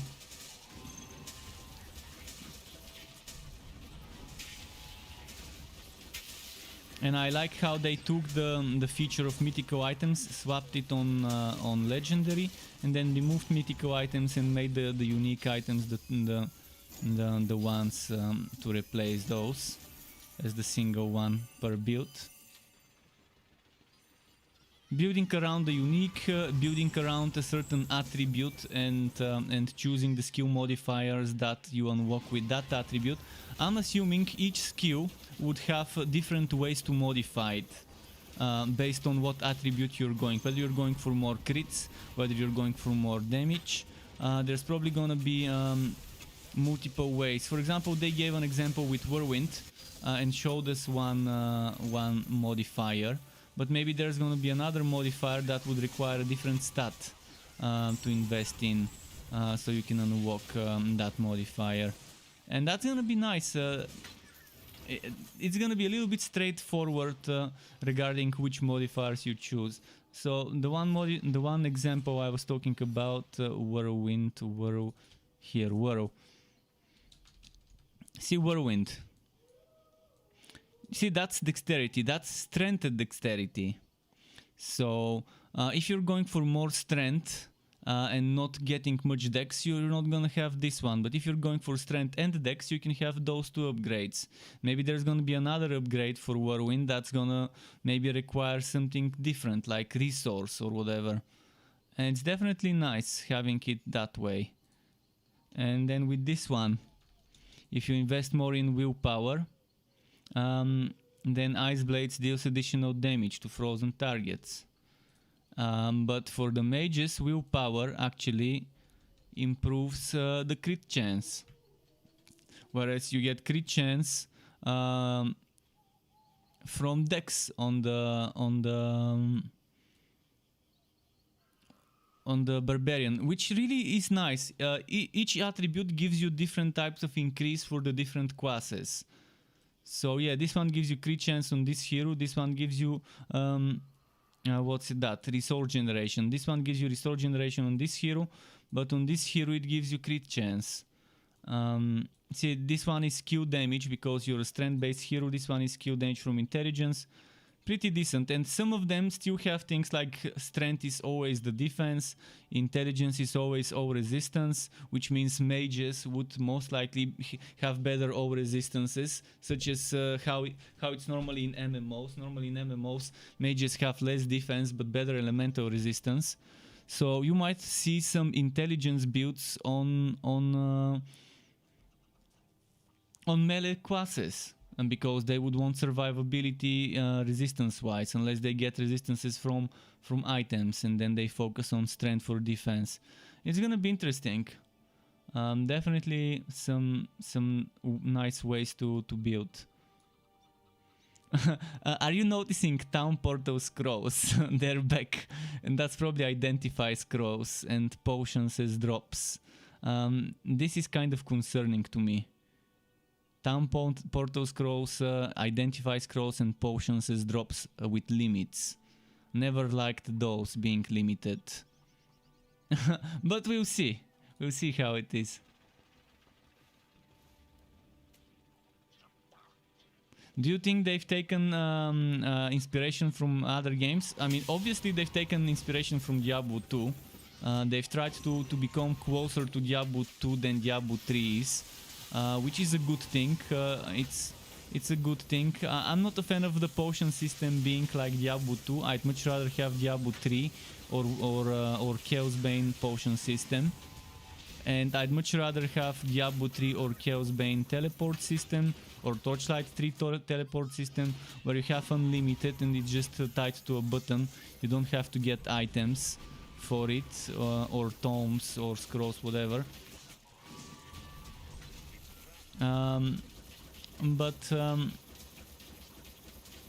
It's interesting because you can't say they've taken inspiration from other games, but you can't say they haven't. Because, I mean, everything they're doing has already been done in other games. But that thing where a legendary affix can drop on any random type of item, that I haven't seen anywhere else. This is something new. I've not seen legendary affixes not being specific to an item type, to a SWAT type. So I've seen it done, legendary affixes being able to drop on any boot, but only on boots. But I've not seen affixes that can drop on boots, drop on chests, and on amulets and things like that. So this is new for me, and I think it's good. I think it's a nice step into the right direction. I'm gonna make a video tomorrow talking about this in detail, my opinion, my take on what they've announced after making a video for Torchlight and the secret level, which was delayed today due to the server being down. Fracking strike, but chance to block. Yeah, I'm gonna pass on this. I'm gonna pass on this. Pass on this and maybe save this. And a frost wall dropped. And that frost wall is... it's not perfect, but... see, I'm losing electric defense, but it would be better probably than my current one. It's gonna give me 15 seconds shaved off the cooldown of charged up. Shaving 15 seconds, and if I get a good sword or mace, it would be even better.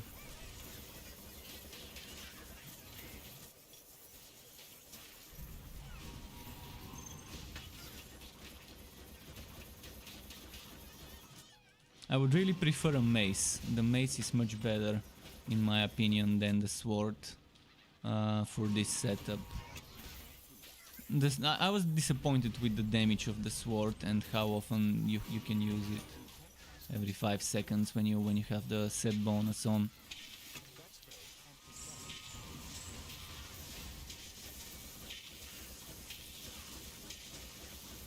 But one thing's for sure for Diablo 4, they've definitely looked at the source at Diablo 2 when designing multiple things and tried to adapt for the new generation some of the systems they had in the old game, such as the attribute system,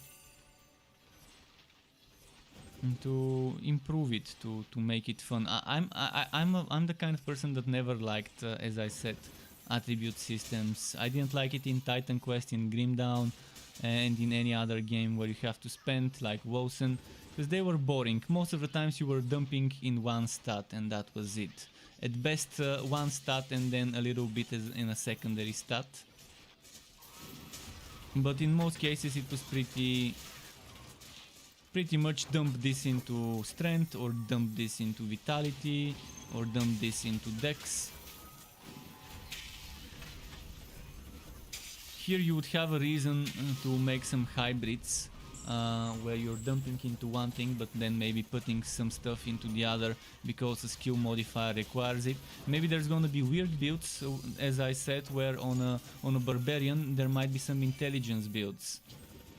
Intelligence build barbarian might be interesting with resistances if there's modifiers that require intelligence, and if you want to have that resource generation, like a barbarian that can spam something maybe endlessly. We'll see. Until the game is out and until we've seen something playable and started playing around with builds, we won't know. But it's gonna be nice to mess around with weird builds. I'm probably not gonna be the one trying to make meta builds. I'm gonna be probably the one that's gonna try and make off-meta builds, weird builds. Trying to find those hidden synergies there that they might have put into the game for people to find.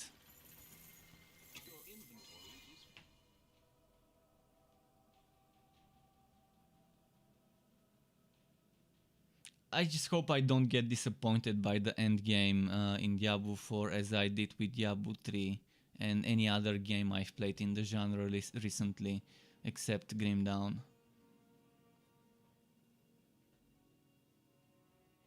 That's my only hope, for it to have enough endgame activities to run on launch, and for those to not have any power creep attached to them. And to be decently rewarding regardless of what endgame activity you choose, to be able to get your items from your preferred type of endgame activity, to not limit certain items to only be dropped from this activity or that activity, to just have different routes of gearing yourself up. Unique reliquarian, let's do it.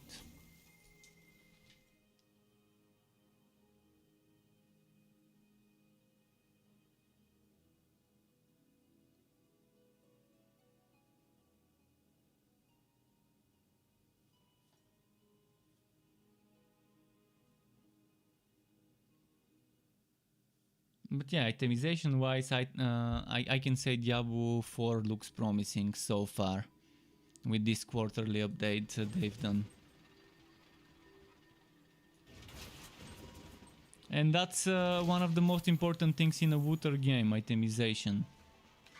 If they nail the end game, then they've got the two pillars of retaining your player base. And keeping them farming and returning and testing builds. The itemization, the end game, and the build diversity. That's the three pillars that keep a game of the genre alive. The story is what brings people to the game, but what keeps people playing after the story are the end game itemization and build diversity.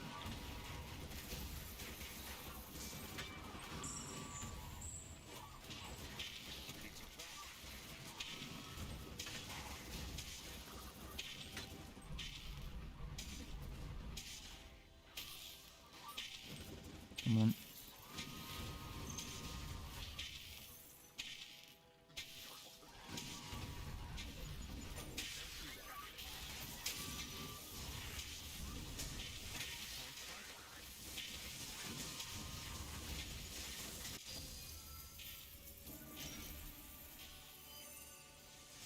I'm wondering how leveling outs will be in Diablo 4, how quick I would be able to get an out leveled up if I want a different build, and how respecking will be. That's another thing. Would I need to level up a new wizard or a new necromancer and a new druid if I want to try a new build, or would I be able to completely respec it without that much grind? That's another thing that I'm gonna be wondering there. Would respecking be as easy as in Diablo 3, or would it be more like Torchlight 3? Or would it be like Chaos Bane? If they make it Chaos Bane Diablo 3 easiness, I would be over the moon. If they make it like Torchlight 3, it won't be that bad. Still better than some other games where respecking is grindier than an MMO. So Torchlight 3 right now has like a middle ground between Diablo 3 and Chaosbane respecking, and between some of the other more grindy games where you're better off just re-rolling and leveling a new character instead of respecking.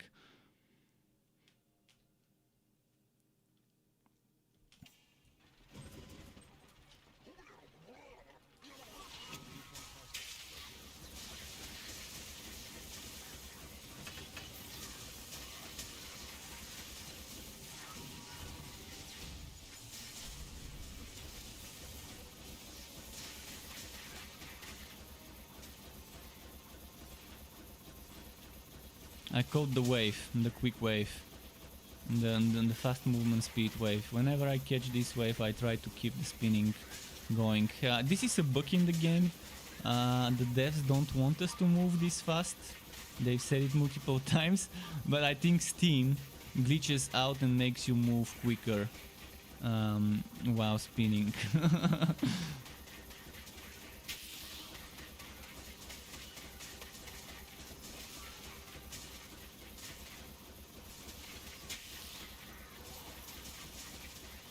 I have to upgrade my frost wall and keep it.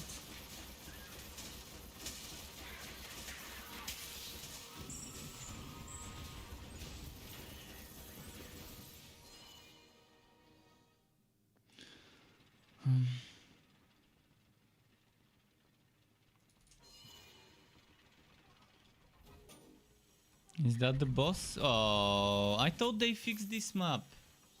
I thought they removed the maps where a boss can spawn. Seriously, now Swift Shooter seems to be the enemy. It used to be Gun Daddy that never spawned, but I don't think it's Gun Daddy. I think it's just this map layout sometimes doesn't spawn bosses. Like maybe 70% of the times before, where I would get a map with a boss that doesn't spawn, it would be this map, the Nest of Science. And now you have to go back to character selection because there's no other way of exiting. Oh boy.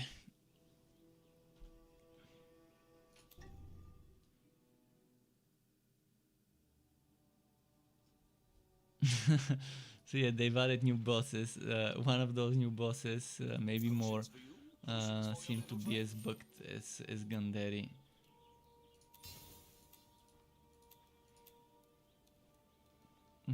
I'm gonna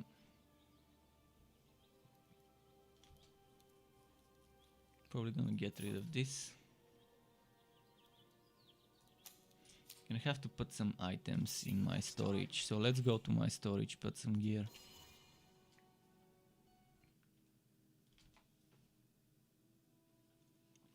But yeah, I'm not sure what's happening with my work, but the items I need the most never drop. Never.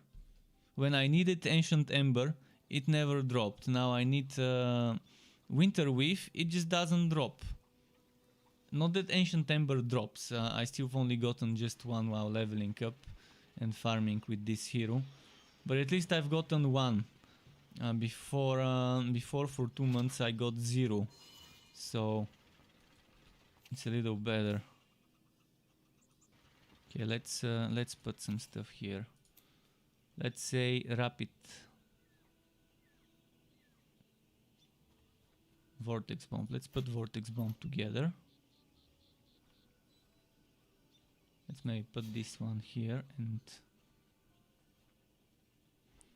now let's put Rapid Strike here. This is Rapid Strike. This is Rapid Strike.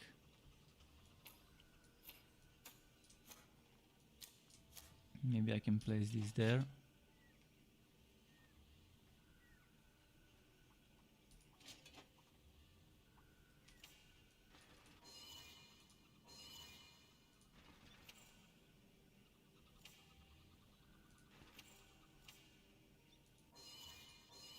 I knew placing this one there would be a pain. I knew it would be pain to put it there, too close to the exit. They should have made the exit right in the corner, so that you don't accidentally click something that's next to it.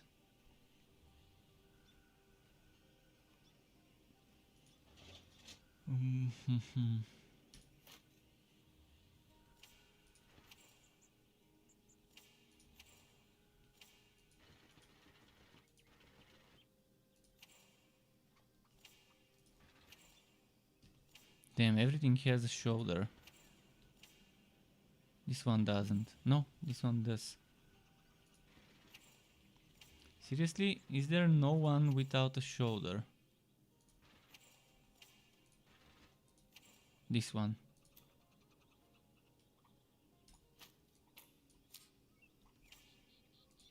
This one doesn't have a shield either.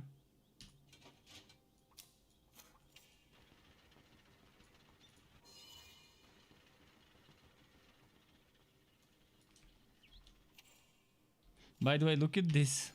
I can try and...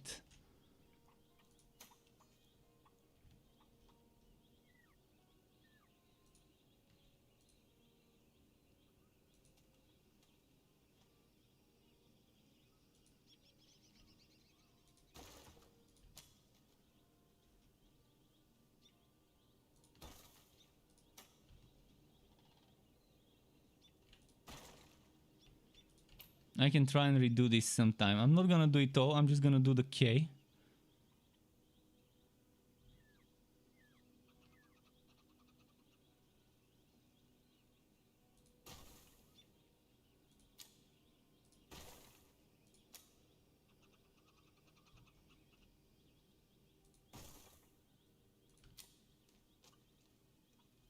So if you wanna write, you can use tombstones to write things.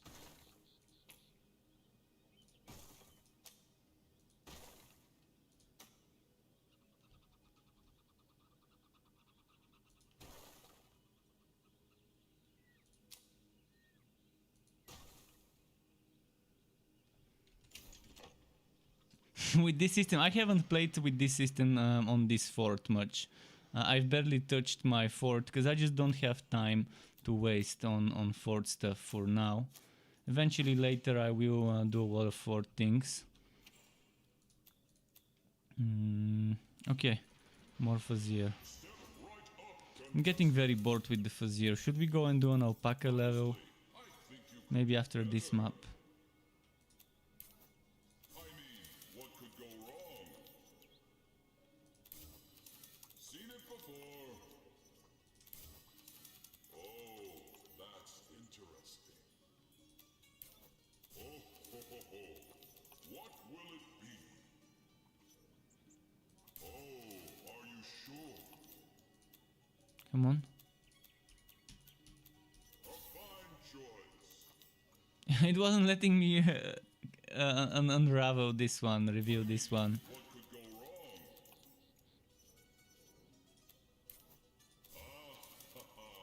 You say that now. Oh, that one.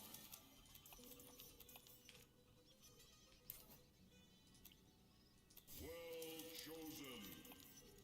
Oh, this one seems nice. Went with the Can I get unique enemies to divide? I don't think I can get unique enemies to divide, but if I can, that would be amazing.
with how many of them there are.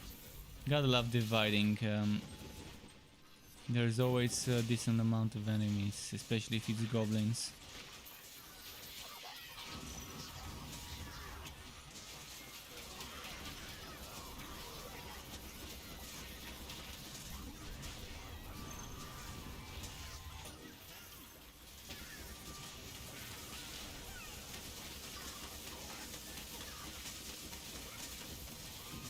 Oh, I forgot to upgrade my frost wall.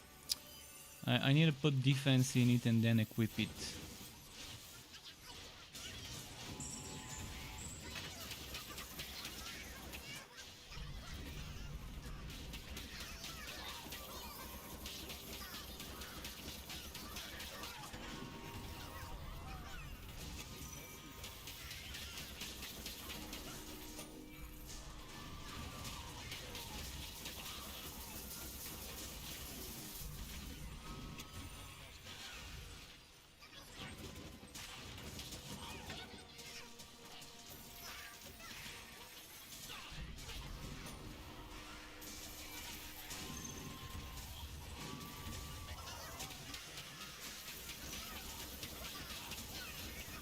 Come on, come on.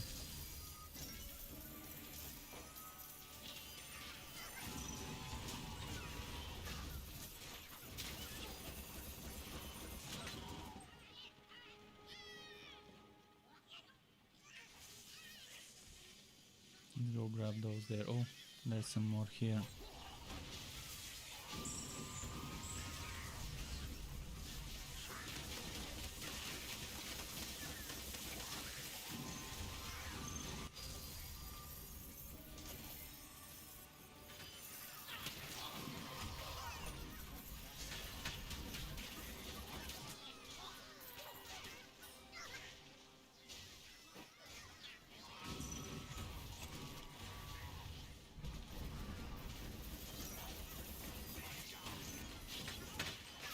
No, more, nice.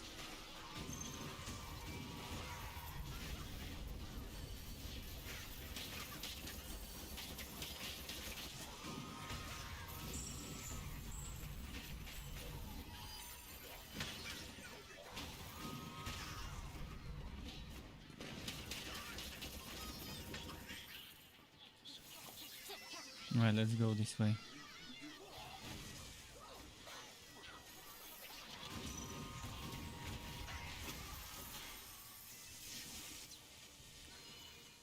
What boss do we get now? We got Overseer. Hate Wash. That's the shaman one, right? Oh no, it's this dude.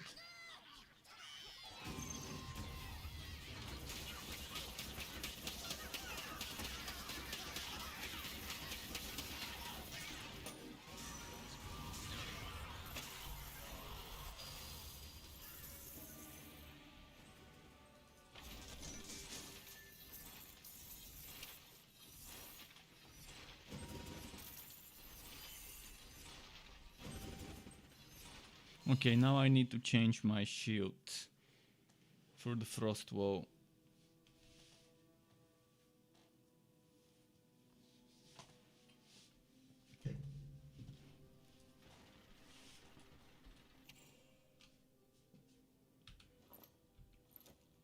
Not getting any good drops, honestly.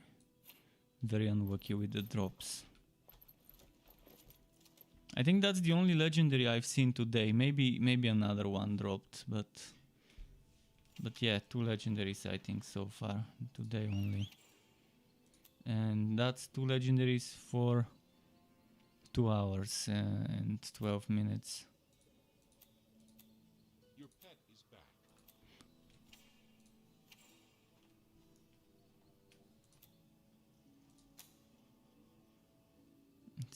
Let's get this thing. Oh, this is fire. I'm gonna lose electric, regular, and regular. Let's try and put regular defense again. Wait, did they remove the gold cap, or is the cap higher now? Because I'm over 20k. I think it's 25 now.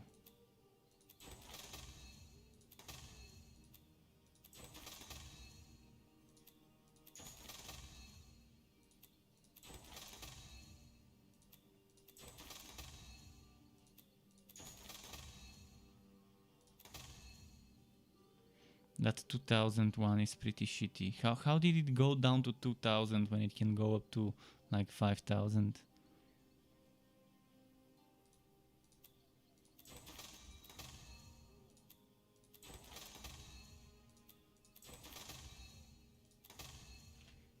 Okay, that's fine. That's more like it.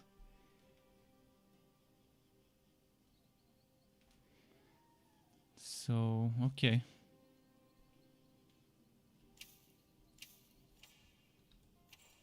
Let's equip. Losing 3% electric.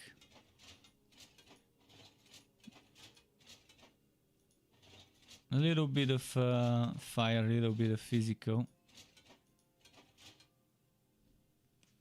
I'm getting chance to swow, which would mean I could benefit from where was the damage to sword? I could benefit from this damage now if I decide to put 4 points into critical mass. For now I'm not gonna do it, but it's an option.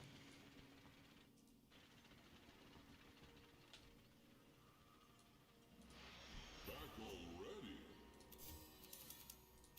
Again. Should I do this? So that's what you like. It's shifting shackles. I hate doing shifting shackles, but maybe let's do one. If I can do it quickly, then that's fine. It depends which skill disables. If it disables Vortex Bomb or Cyclone Mode, I'm just exiting the map.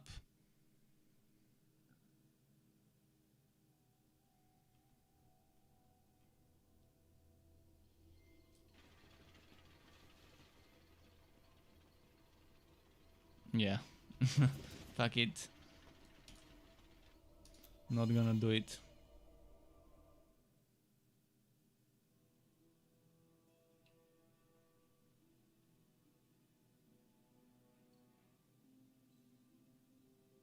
I don't want to have to rebind my skill to a different slot, to a different button for 3 minutes.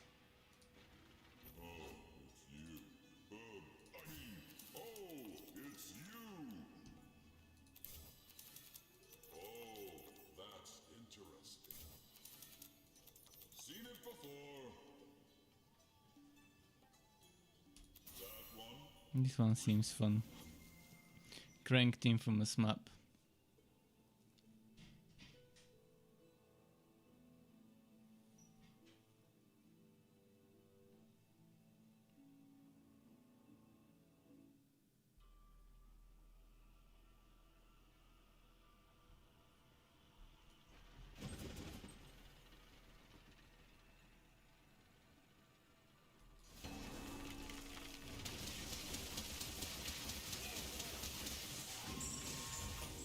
Cast that here.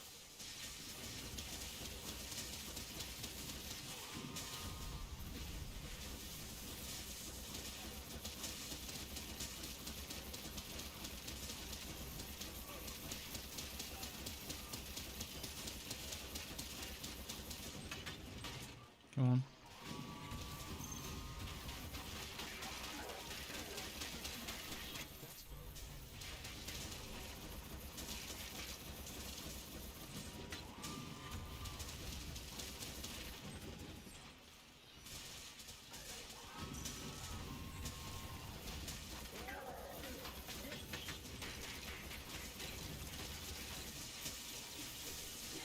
And here we go.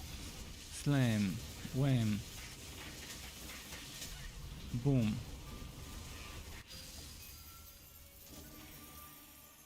Gotta love the punchline of this build.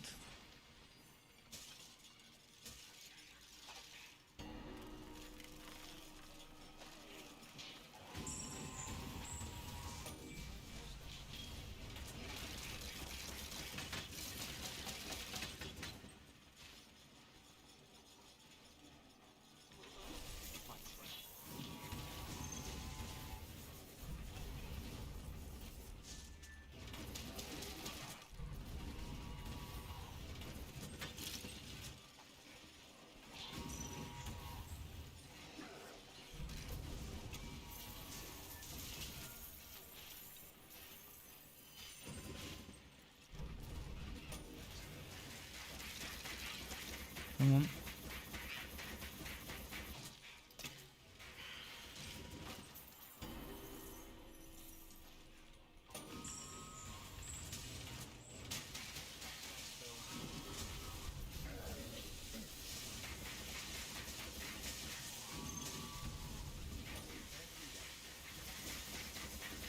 Come on.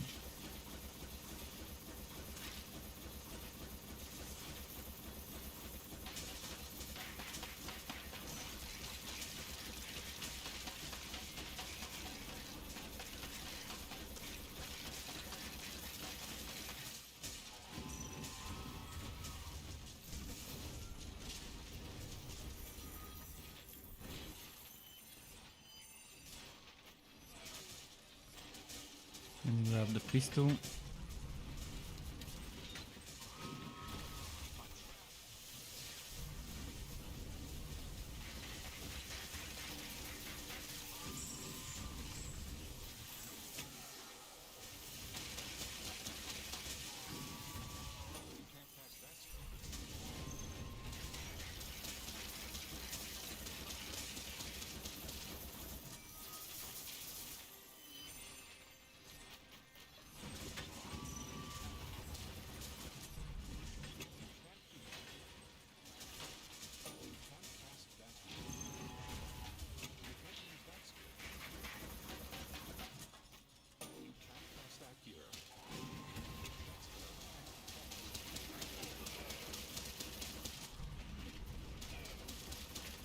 Let's keep moving down.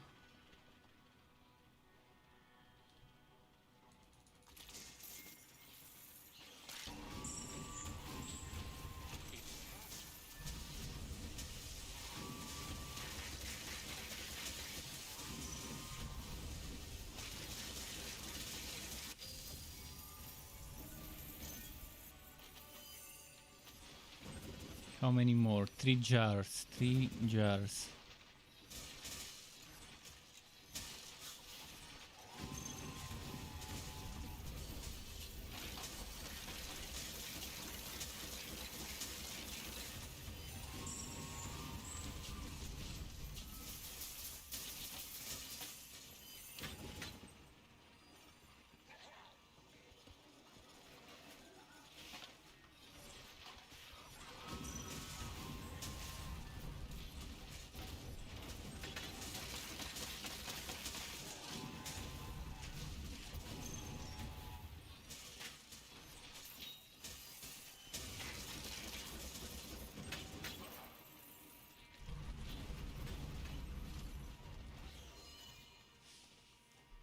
Come on, let's see now. You can't do that.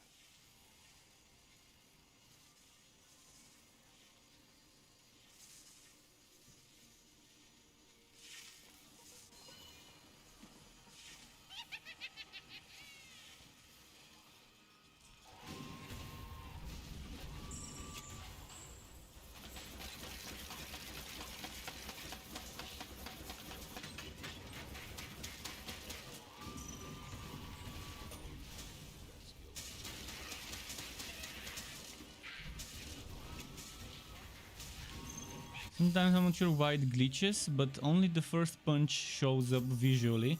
The other punches disappear and don't appear. When it like the first punch hits an enemy up close, and the other ones don't appear behind it. Pretty weird bug with this thing. Let's see if I can replicate it in my storage, in my fort on the dummies. I've only seen it happen with big targets, with big bosses, not with small mobs. So most likely the dummy might not work the same way.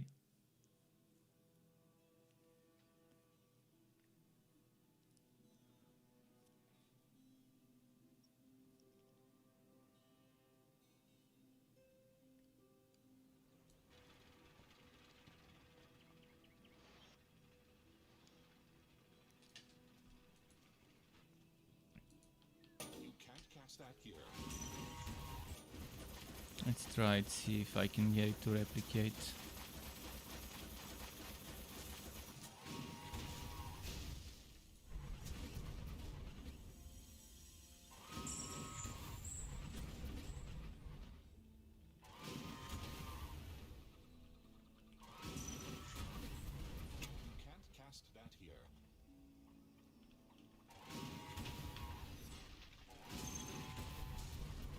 Doesn't want to replicate. You can't use that skill. You can't cast that spell.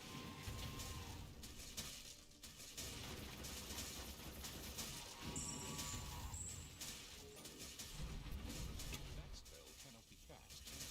Alright, let's move.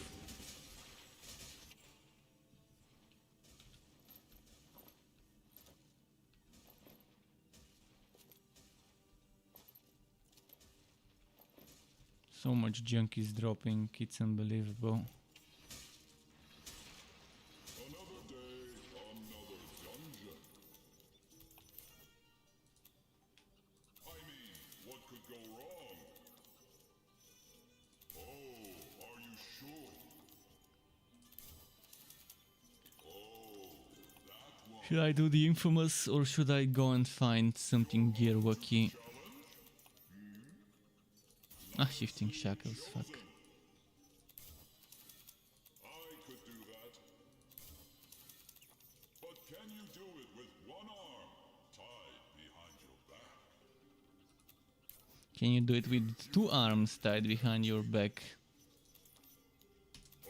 Challenge. Complete a Fazier level with both arms tied behind your back. Just with your head and feet. Who can do this? It doesn't have to be on ridiculous. It could be on practice. Try to do it without using your hands.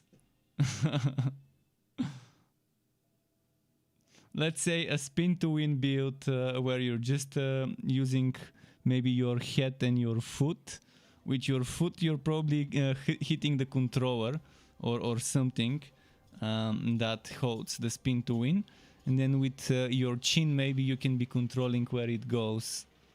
Or vice versa. Or you can use 2 feet. One to hold the button, another one to control where it goes.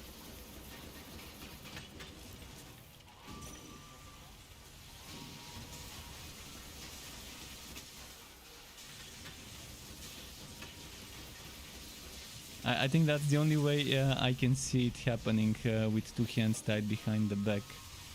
It would ideally require a controller. It's gonna be very hard with a mouse to do it.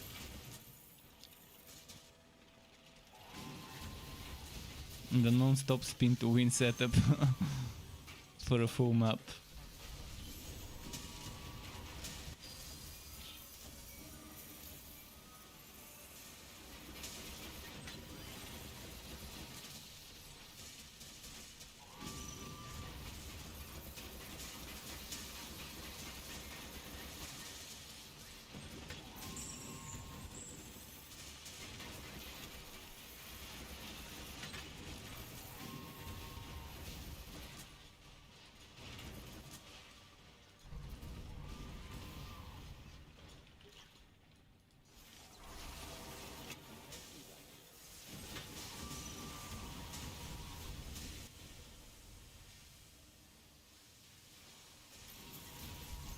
Come on.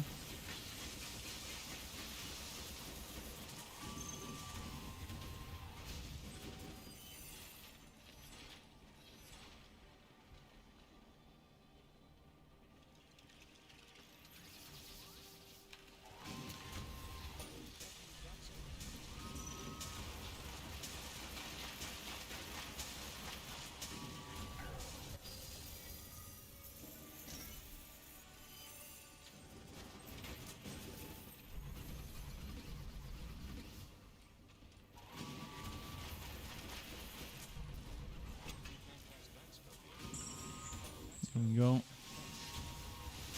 It's not dropping the code sheets much, is it?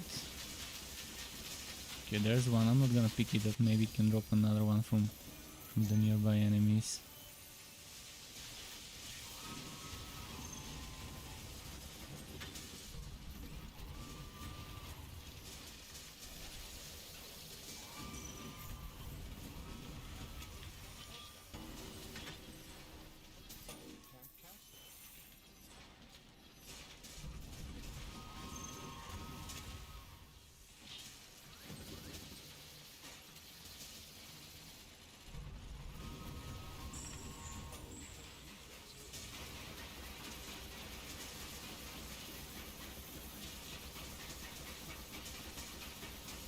Who's moving slower, me or the spirit? I guess it's the spirit.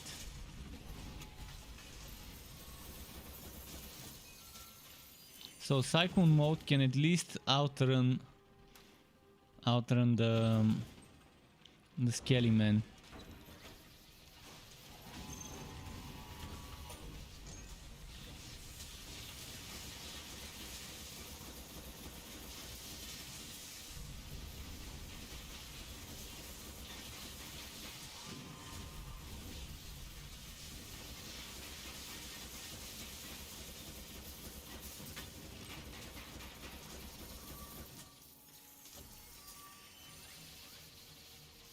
Alright, let's keep moving this way.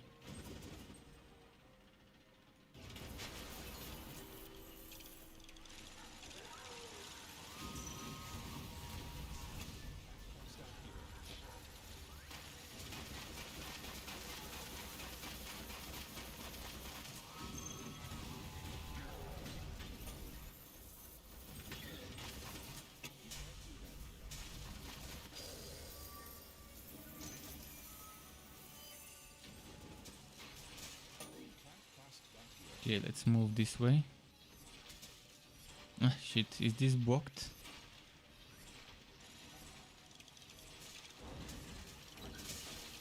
Gotta love it when it gets blocked. Thankfully, I don't need to be there to complete the map. I can just complete it from anywhere.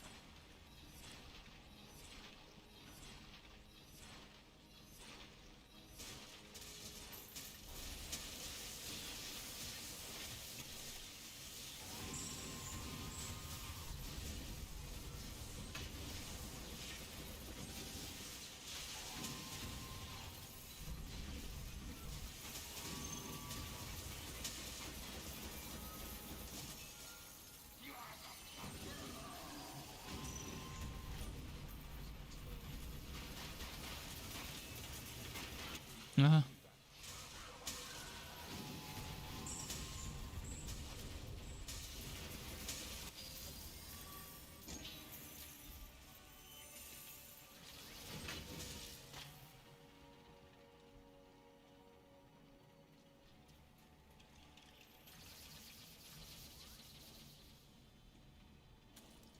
And can I get more?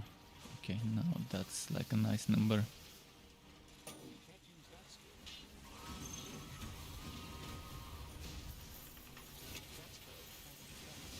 Fortunately, they got stuck there with the pet. The pet fucked up my AoE plans.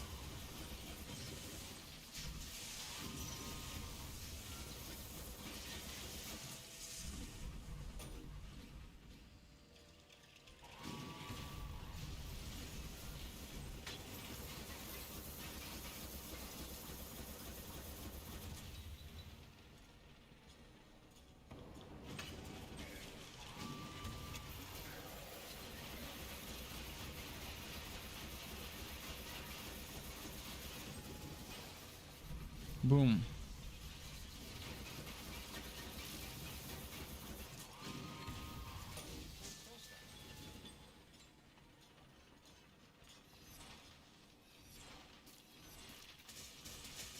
Theos is saying, what's been your favorite Forge build so far and which is best for pushing? I really love Electrode builds. Electrode builds, I love them. Regardless whether you choose ranged or melee, regardless whether you choose Cyclone or Rapid or Shotgun Blast, I think Electrode is pretty fun and amazing, and you can get very good results with Electrode. And the Flaming Destroyer is also pretty good. So if you want pushing, I would suggest Electrode or Flaming Destroyer for damage. Because right now you can get a ton of defense and a ton of survivability from items. So maybe focusing on more offensive relics would be better. Rather than focusing on defensive like the Blood Drinker and the Bane. I wouldn't get Cold Heart. If you want to push, I wouldn't suggest going for Cold Heart. It's just hard to recommend the Cold Heart.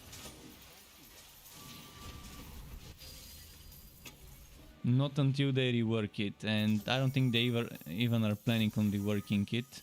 Because they're just looking at numbers and statistics. When you're looking at number and statistics to decide whether a certain tick needs to change, that's not great. They're looking at how many players are playing code hard builds. But they're not asking if those players are enjoying playing the code hard builds. I can guarantee you that probably 90% of the people playing code hard builds would say that code hard feels weak compared to the other relics if they've tried other relics. So yeah, maybe there's people playing code hard and maybe it's close to equal what relic people are choosing. But that doesn't mean that people are enjoying the code hard, and it doesn't mean that the code hard doesn't need some changes and some reworks, some improvements. That's not the way decisions need to be made, based on numbers, based on statistics, what people play and what people don't play. It's a very corporate way of doing things, and yeah. I think from the forge skills, it doesn't matter. I would stay away. I would say stay away from shotgun blast because they made it. I don't know. It feels shitty now. It shoots much less often. It doesn't seem as good. So you've got three options for hit builder: cyclone mode, rapid strike, or rapid fire. Whichever you choose, it's not a bad one. I think they're all good, especially on electrode. On electrode, this is good. And those two are also good. All three of those are amazing on electrode builds, because all three of those would give you a lot of lightning strikes. I love Vortex Bomb for venting. Even on ranged builds, I prefer Vortex Bomb to Cold Launch.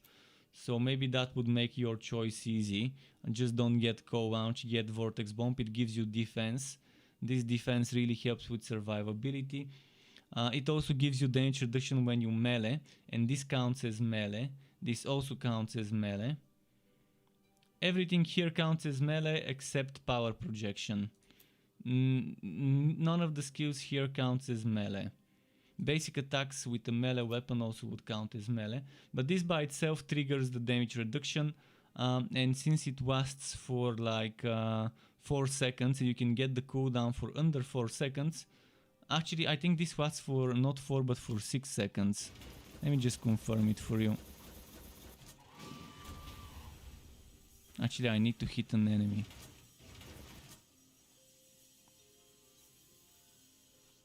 Okay, I'm gonna do it with Vortex Bomb just to make sure. So the cooldown would end, and then we have another 1, 2, rather 2.5 seconds of duration for that, between which you could recast Vortex Bomb. So you can just with Vortex Bomb on a ranged build, you can still keep that extra damage reduction when you melee, which also helps with survivability. And yeah, I think Vortex Bomb is superior in many ways compared to Cold Launch. The only thing that it doesn't have is range. But if you just use it for venting, not for damage, then it's fine on ranged builds. I always would put at least 1 point into either of those. And if you're going for Electrode or Flaming Destroyer build, I would suggest investing tier 2 ramming robot for extra damage to relic skills. Right now with my build I'm not relying on the relics for damage, at least not that much. That's why I didn't get it. Fracking Strike tier 2, another skill I think is kind of important. First, it gives you cooldown to things like Vortex Bomb, like Ramming Robot, which right now it doesn't, but it should, like Power Projection, and it should give you cooldown to Steam Powered Uppercut when you have this item, but it doesn't right now. And they should make it give you cooldown to Living Barrier, the same way the Disc Mage now has been made to give cooldown to more than just Disc Mage skills. Sonic Pulse tier 3 is a must-have. On a Forged, Sonic Pulse tier 3, it's a must-have if you're using Critical Mass, or Pressure Shot, or Fracking Strike, or Steam Powered Uppercut, or basic attacks to do damage, to use your Steam, then Sonic Pulse tier 3. If you don't wanna use that, if you don't wanna use your steam, then just tier 1 or tier 2 should be fine. And if you want extra damage to Vortex Bomb, you can level up tier 2 Coal Launch, but that's completely optional. And yeah, if you go level 8 Cyclone, get level 4 Rapid. If you go level 8 Rapid, get level 4 Cyclone. And tier 2 Steam Powered Uppercut, it's not a must-have. That crit chance, you don't really need it if you're using Mountain King Gauntlets. And especially if you decide to use the pet crit chance aura or the Woods Beast Sandals, which is Woods Beast Sandals is here. Let me show you. Woods Beast Sandals. See, Woods Beast Sandals basically let you when you hit to trigger Goblin Rage for 10 seconds, which grants you immunity to stun and knockback, and it gives you increased crit chance and attack speed by 25%. Attack speed's not gonna do much for you because you're not using basic attacks unless you do, and that crit chance 25% could pretty much cap you. 25% crit chance and 15 from the pet aura, you're already at the max. Then you don't need crit chance on the helmet or on the Waku Motion, or the Mountain King Gauntlets for that matter. But Mountain King Gauntlets is 20%, and you can keep it up at all times. And then if you take that Mountain King Gauntlets and then you have 5% here, that's 25, and 5% here, that's 30. Then you probably won't need the sandals, because you can either get the pet aura or try to get some more crit chance. For example, right now I've got crit chance versus bleeding targets, which most targets eventually would be bleeding, especially bosses, when I start hitting them. I just need to hit them 1, 2, 3 times and then they're gonna be bleeding. Let's see, 1, 2, 3. Yeah, it's already bleeding. Let's see. This one weren't bleeding. This one is not. If I do this, I wanna check. This one is not considering those enemies. But yeah, with Cyclone mode, I get all 3 of those bleeding pretty quickly. You can see how quickly it's reapplying that. So obviously, I don't need that crit myself.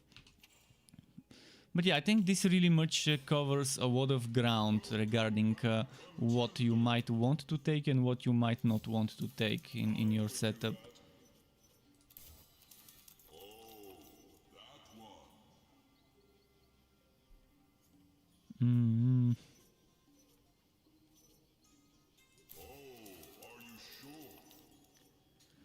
Yearwookie, let's do this one.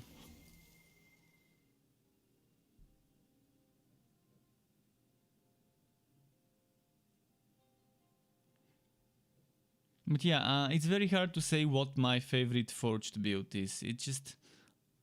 I haven't tested everything out there so far. I really, as I said earlier today, I want to test a Rapid Strike major build where I'm mostly using Rapid Strike on the Electrode.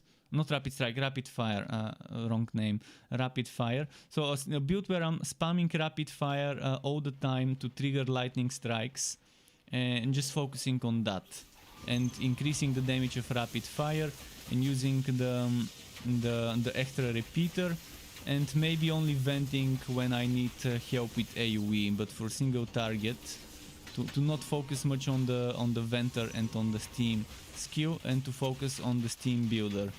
And with the Electrode and with casting speed makes channeling quicker. Channeling like this one that I'm channeling right now would also be quicker. Not the movement, just the spinning would be quicker apparently with the casting speed from 1000 volt burst. And with that new item, with the what was its name? That thing that gave you the Liu General focus item. Maybe I wanna try that as well. There are so many builds I want to try, I just don't have the time to gear up for those builds, because it takes forever to get certain legendary items. In fact, I might spend a year playing this game and still get 0 Winter Weave drops. I mean, I've already given up on getting the Ancient Ember set. Because yeah, ever since the Ancient Ember set exists, on the live server I've only gotten 1 drop of this one.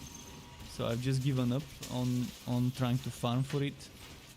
And now I'm having the same problems with the Winter Weave. Whenever there's a new set added in the game, I just don't get those drops. My account is cursed.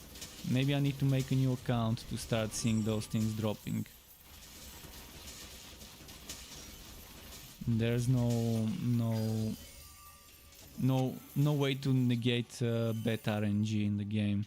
There's no way to take one legendary shoulder and exchange it for another legendary shoulder by paying a fee. Unfortunately, there's no way to take one legendary sword and exchange it for another, or one legendary mace and exchange it for another. Kind of, you're stuck with shitty RNG in every single thing you do with this game. Too many RNG things, RNG dependent things in this game.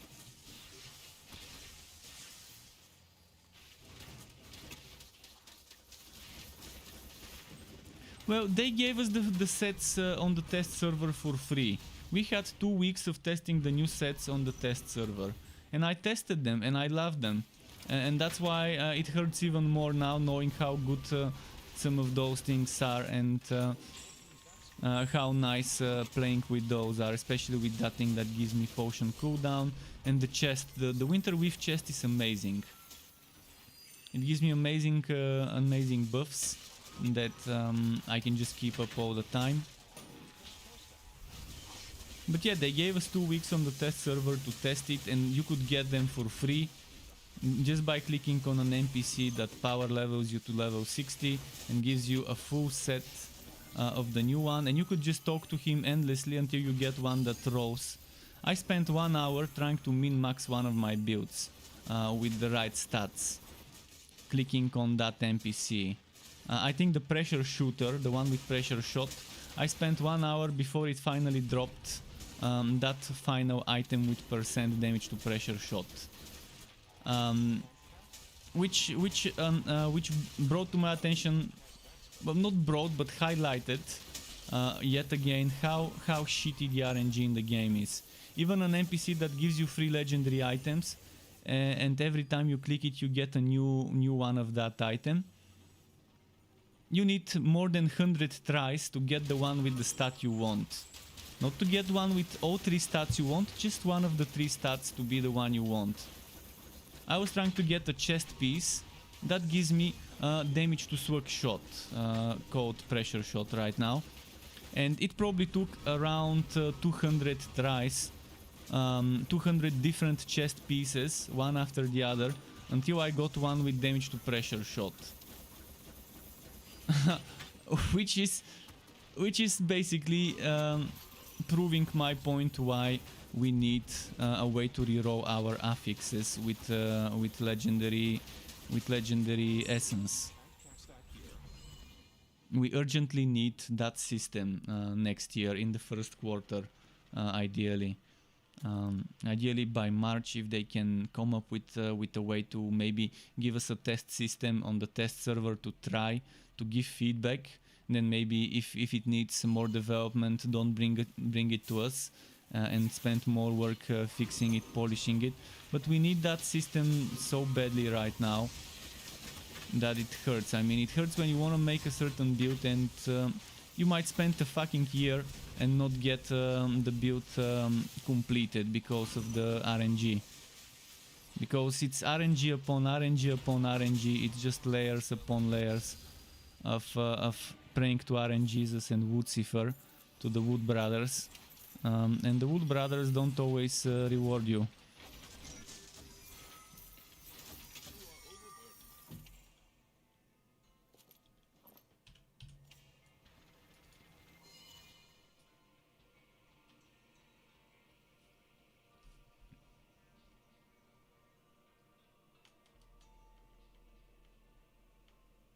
Come on.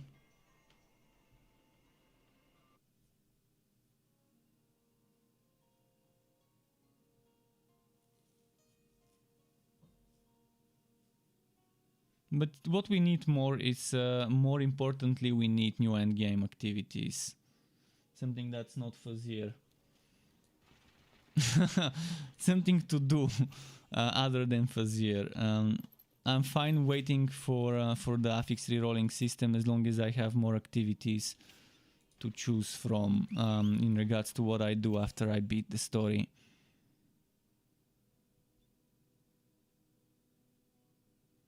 Anything good dropped? I don't think so. Junk, junk, junk, junk. Junk, junk, junk. So much junk.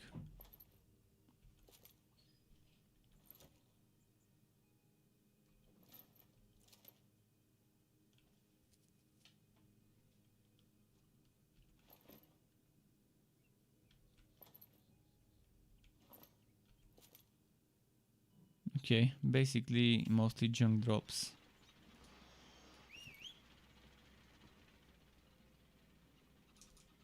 Step right up, contestant. Should they make a tower you can climb that increases in difficulty and drops better or guaranteed rewards per milestone? I mean, they already have it. It's the Fazir dungeon. That's a tower. You're climbing, but the problem is it doesn't start dropping better stuff. Other than the shitty power creep.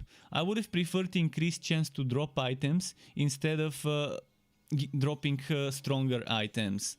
I would have preferred every time I beat a checkpoint for the first time. So let's say I beat this checkpoint for the first time, I get a legendary gear bundle. I beat it again, I don't. I beat this one for the first time, I get a legendary gear bundle, guaranteed legendary drop.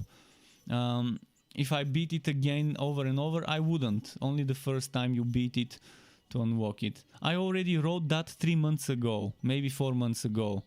Months before the game launched, when they were previewing this endgame to a select group of us, I already gave them that feedback that it doesn't feel rewarding, it feels boring, and I wouldn't mind power creep as long as it doesn't remain outside of the Fazir. Like, if it's power creep only for when inside the Fazir. And I didn't say tied to items. In fact, my idea was exactly the opposite, to tie it like buffs, to give yourself buffs instead of to tie it to drops. Because I know that tying power creep to drops cripples your creativity for further endgame. It forces you to make endgame that either won't reward items that give you this strong power creep affix, or you would have to design every single endgame activity to have stages and levels where this activity can be applied. They can make survival tower, like the Tower of Chaos, like the Grim Dawn Crucible, and they can apply this power creep to that type of endgame. But they can't apply this to every type of endgame idea. They can't apply it to boss raids and Uber bosses and things like that. They can't apply this to if they make a bounty system or a nemesis system. Or if they can apply this power creep to something if they make like the Delve in Path of Exile. If they make such a system like a paywall where you keep pushing, delving deeper and deeper. If they make something like this system can be applied. But again, there's limits where to what types of endgame you can apply a system like this challenge bonus, where you get items up to 118% extra stats. And yeah. It just, I would much rather they revert this change next year and think of other ways to reward us, to make us stronger, that only apply WoW inside the Fazir. So that I see a reason to farm the alpaca level, so that I see a reason to farm whatever else they add in the game in the future. Not putting all of your eggs in one basket, and that basket being the Fazir. Unix Gear Wiki, amazing. It's never good to put all of your eggs in one basket. Look at Wolsen, it's super boring right now because all they have is just like the Fazir, expeditions. And instead of them adding something new for 10 months, they just added hunt, which is basically something you get while doing expeditions. It would have been so much nicer if Wilson added a survival mode for those 10 months, or they added a payload mode, or they added something like the Nemesis system in Grindown, where you go out in the open, or some secret hidden bosses that you find somewhere. I mean, 10 months of development for Wilson since February until December, yet no one thought they need new endgame activities. They were probably thinking, hey, we've got endgame, let's try and improve that endgame instead of adding new. People would do the same repetitive single endgame activity over and over before they quit our game for a few more weeks. So let's just keep them playing for a few more weeks instead of keeping them playing for a few more months until we come up with some activities. Wilson, I think the Wilson devs were thinking they are Path of Exile, and they were like, alright, Path of Exile every year, every 3 months adds some sort of a new mechanic. Let's do the same, let's add a new mechanic without adding new endgame activities. But look at Path of Exile, it has Delve, it has Betrayal, it has the Apex Pyramid, it has bosses, it has mapping, it has so much content that you can do in Path of Exile. So if Path of Exile did something like the Wilson Hunt, people would love it because it would fit. You could do it while doing the other endgame activities, and it could randomly appear there. So in a game that has a ton of content like Path of Exile, the Blood Trail Hunt mechanic from Wilson would fit well.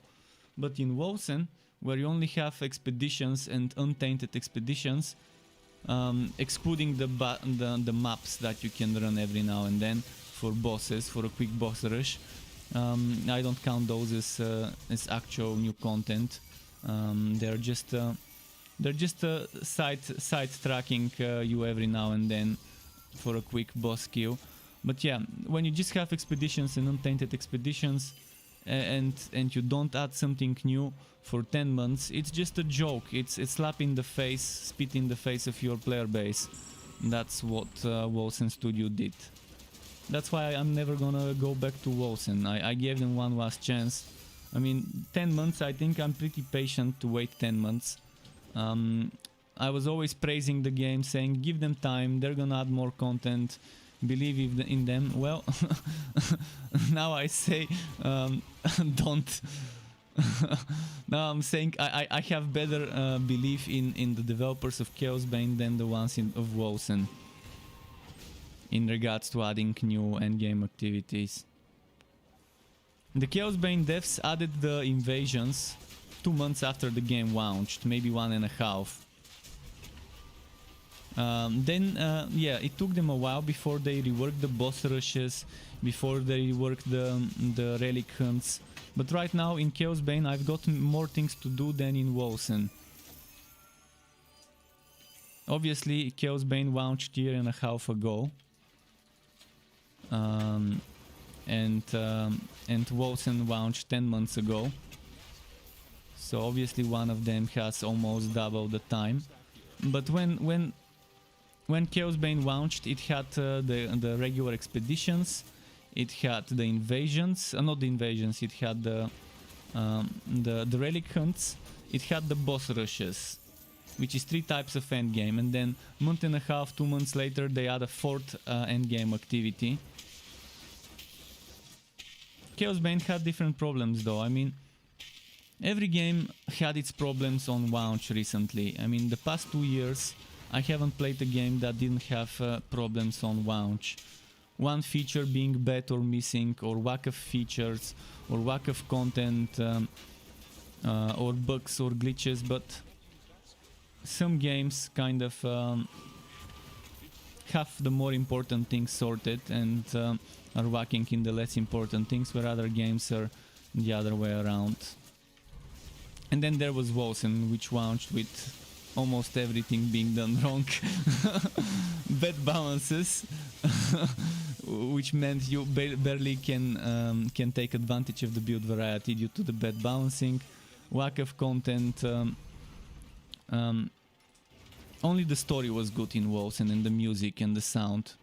The other things were either broken, incomplete, or imbalanced.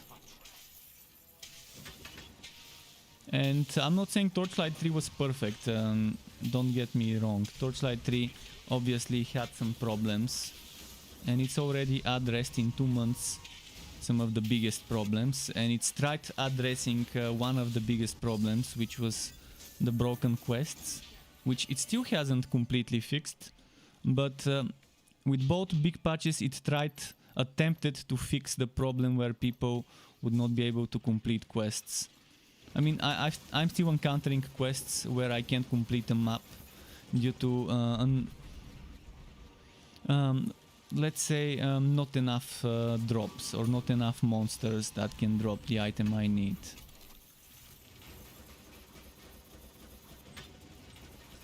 And yeah, as I said, Torchlight really needs some changes in regards to itemization and endgame as well. But the game only launched 2 months ago, so I'm gonna be patient for this game too.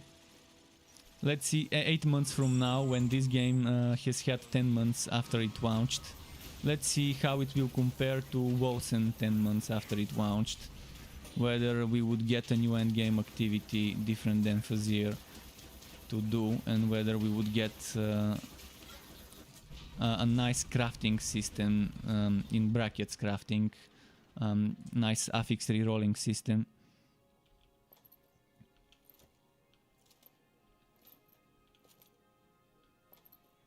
One thing I'm not expecting from Torchlight 3 in the foreseeable future, and that's new classes. It's probably gonna take more than another year before we even see something like a new class. New subclasses, on the other hand, are much easier to make.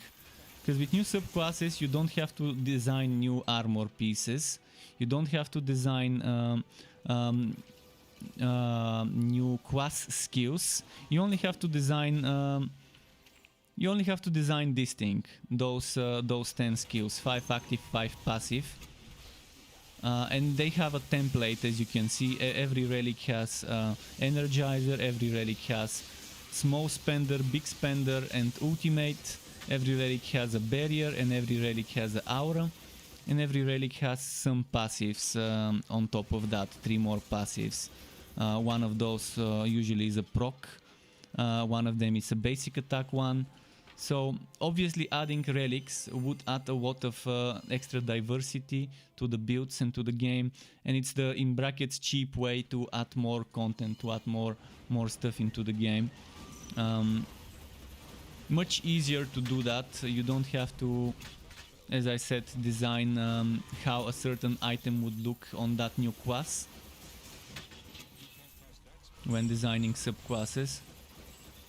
So next year I won't be surprised if we get a new relic class before the end of next year, and maybe some 1 or 2 new endgame activities, and a bunch more legendary items, sets and mini sets and things like that.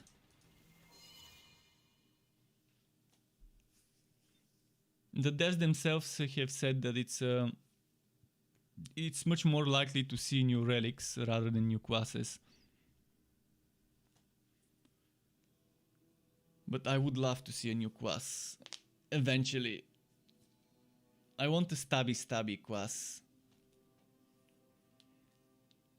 Stabby close range rogue with maybe some long range attacks every now and then, but yeah. The sharpshooter is a rogue, but she's more of a marksman, a ranger. We don't have someone like a duelist or whatever you want to call it up there, close range. More of a squishy, a glass cannon, close range one. You can try and build that way a forge, you can try and build that way a realm master, but it just feels different than a stabby class.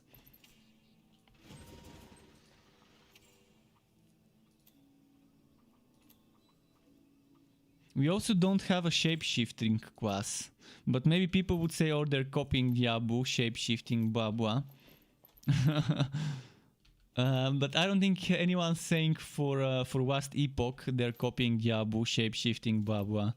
So maybe it would be nice if they do eventually add some sort of a shapeshifter.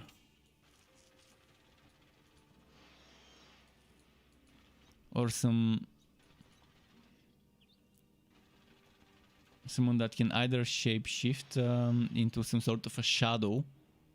I would love a stabby class that has another one skill tree for direct damage, another skill tree where he transforms into some sort of a shadow, not a beast, but some sort of maybe possession. You could call it possession skill tree, where he gets possessed by a Netherim but tries to control the Netherim and just gains the powers of the Netherim and the abilities of the Netherim for that skill tree, but actually is able to have those attacks and to have different possessions. Possession where you transform into a Netherim brute for close range, or possession where you transform to a Netherim spellcaster or get possessed by a Netherim spellcaster and you get some ranged bolts and things like that.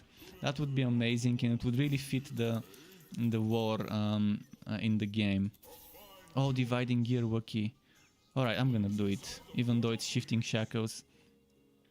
But yeah, possession skill tree, demonic possession, Netherim possession. It would be nice, and it would be shape-shifting without going the druid overdone path where you're shape-shifting into werewolf, werebear. It's more of a different type of thing. It's gonna be fucking badass looking if they design it well.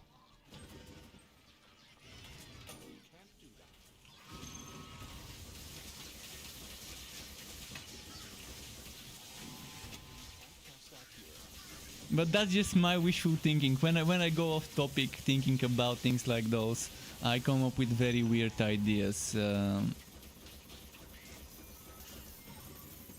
Pure relic class that only uses relic skills. You can do that now. If you want, you can do one such build, but it's not gonna be fun.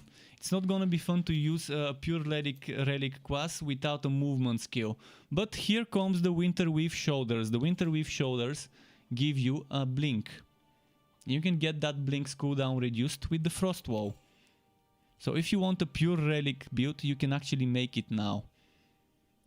Obviously, every class has things like Sonic Pulse, which you want, or like Shasta tier 2, which you want. With the Dusk Mage is the hardest to do it, because the Dusk Mage with Harmonic Form the way it is, you need it. You need to use one dark skill and one light skill. You can't have a Dusk Mage with a pure relic without sacrificing a lot of damage. But with the other class you can do it. Obviously on the Realm Master you want Blasting Charge and you want the passive of tier 2 Lantern Flash, but it's pretty close to a pure relic. And yeah, on the Forged all you need is Sonic Pulse.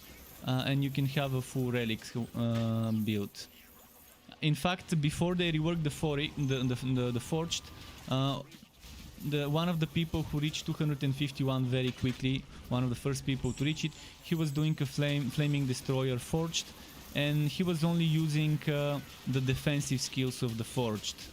Only Vortex Bomb and Power Projection, and maybe Sonic Pulse.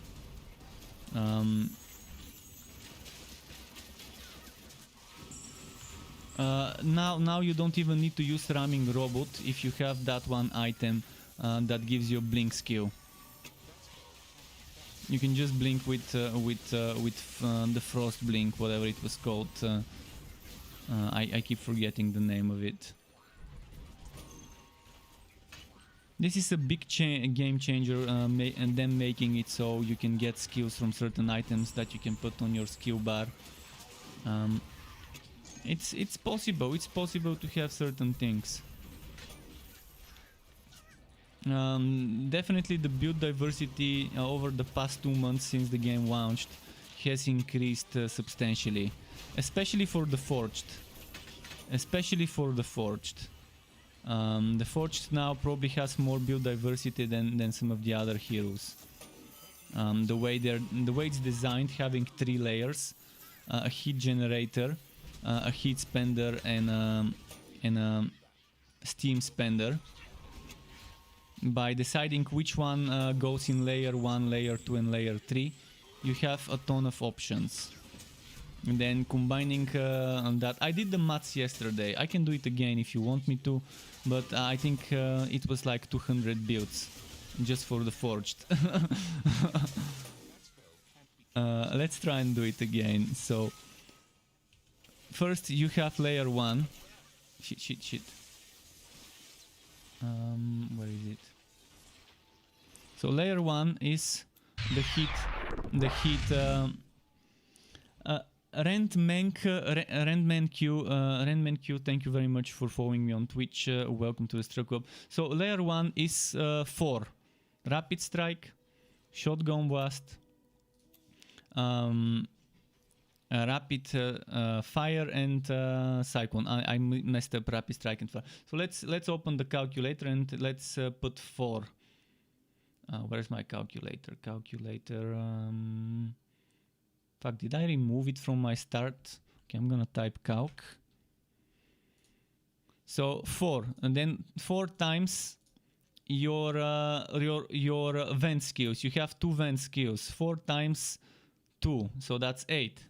So 4 times 2 times your steam spender. You have 4 steam spenders and basic attacks. That's 5. So times 5. And then times the relics, which is times 4. No, times 5. That's already 200. That's 200 just by deciding which heat builder, which heat spender out of the 2 you get, and which steam consumer out of the 4 skills and the basic attack.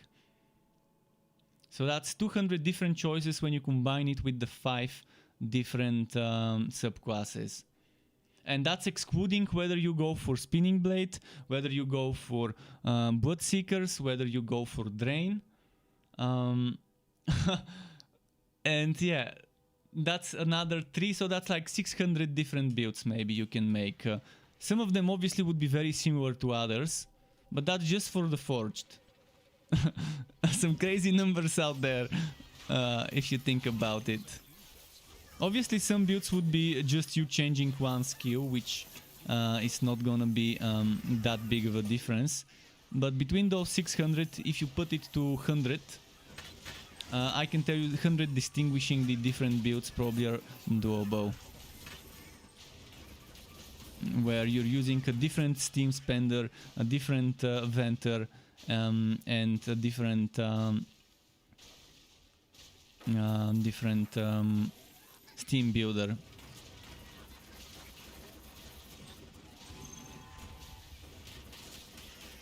Outriders. Third letter is saying he's interested in Outriders. I'm also interested in Outriders.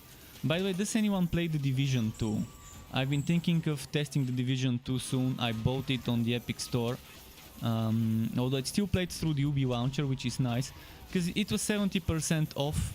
And I had that 10%, not 10%, I had the 10 euro, $10 off coupon.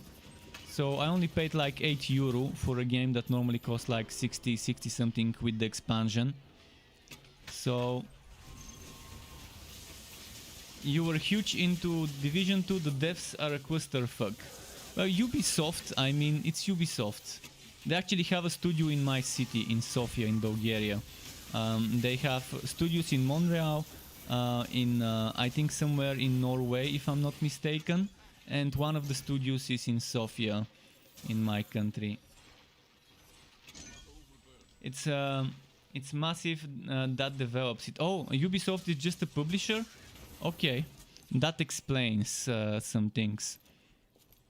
That explains some things.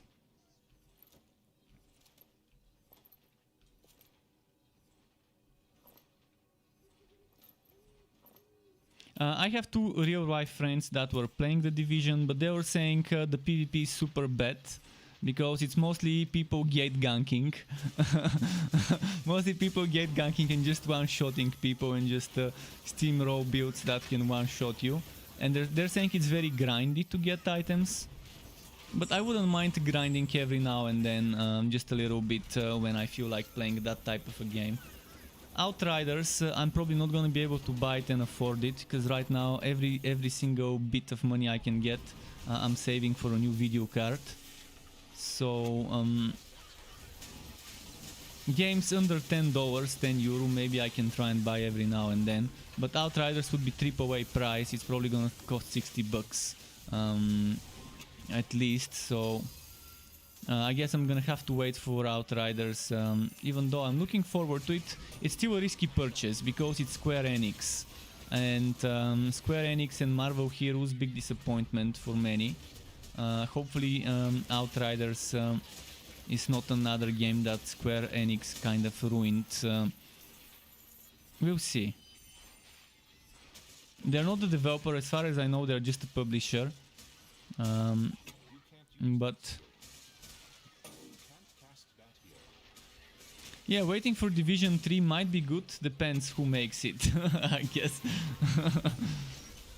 The least I can do is for that €8 I paid for Division 2, I can at least get some entertainment out of playing the story and a little bit of endgame. I mean, obviously wouldn't pay the full price, but when it's 70% off for €8 with that coupon that I got to reduce the price by 10, $7.99, $17.99 minus 10.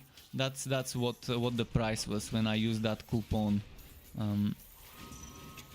And you can get that coupon by claiming a free game. You don't have to buy a game to get the coupon. I claimed one of the free games that you get every day in the Epic Store, and they gave me that €10, $10 off coupon. And then I used that €10, $10 off coupon, which works only if you buy something over 15, to get the Division for $7.99 with the expansions. So it's actually it's $17.99 if you buy the Division and the expansion. If you just get the Division without the expansion, which I don't think it's worth it, it's $8.99 I think. And you can't use the coupon. So for the price I'm getting the expansion and the game with the coupon, it's cheaper than actually getting just the base game without the expansion, without using a coupon. I mean, I'm not a big fan of the Epic Launcher because, well, there isn't that much stuff there, but I guess it's very good and it's growing. It's definitely far from Steam, and people are saying it's sniffing your connectivity, it's sending data to China, things like that. I haven't run Sharkwire or whatever it's called to see where my data is being sent. But it makes sense if one of the biggest shareholders of Epic Games is a Chinese company, for some of the data for statistical marketing purposes to go to China. It's obvious. It's to be expected. And the question is, what's happening with your data when it goes there? That's the question, because Steam also shares data on many places, although Steam's data is shared in the US most likely. But yeah, now with online privacy and where your data goes, it's a long story with every company. Like, for example, from what I know, Facebook has servers in Ireland, if I'm not wrong, and from those servers in Ireland, then the data goes to the US. There was one guy that tried to sue them for the way how their data is handled, because he's a EU citizen. He didn't feel like it's fair for his data to get sent to the US and things like that. I mean, there's just so much bullshit happening with data and things like that. The game I'm playing right now also has it has a Chinese publisher, Perfect World Entertainment.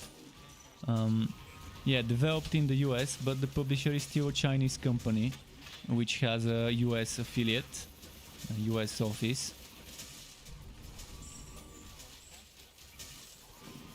And that doesn't bother me. Personally, it doesn't bother me if the game is fun to play.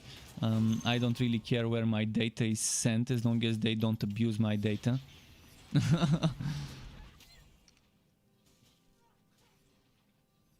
Relic generation. Yeah, I'm gonna stick to the unstable war arm.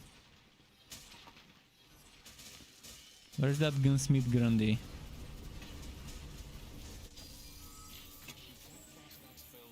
Randman Q says, well, Redshift came in and fixed the division and made the content worth it.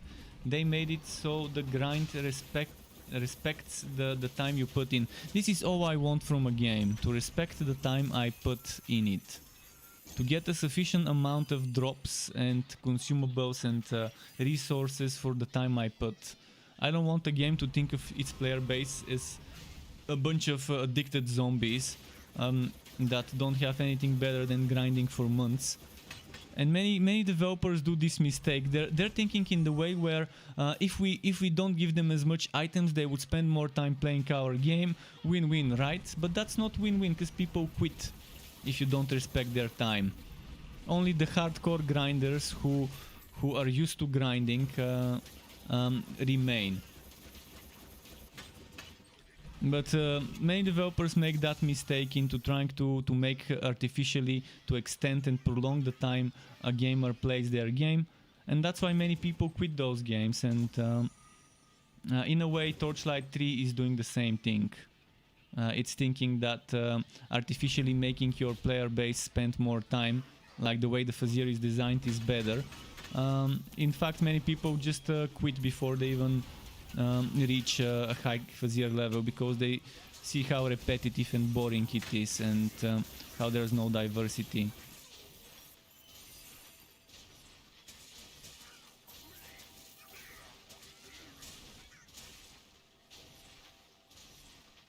Oh, it's gotten worse since you left? That did not happen with Division 2. Okay, so Division 1 was the one with the good wood, but Division 2 was not the one with the good wood. Oh, it's good to know about this. So exotic items in the Division 2 would be hard to get. Okay, maybe that's why my friends quit. But one of my friends said he wouldn't mind playing every now and then. So as long as you have people you can play with, maybe if the wood is bad, even if you don't try too much, maybe it's still gonna be fine. We'll see. I mean, until I tried and played, I won't be able to say anything.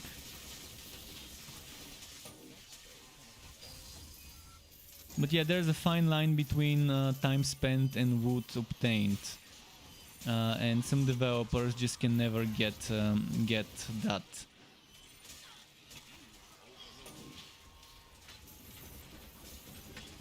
We'll see though. I always give developers second, third, etc. chances.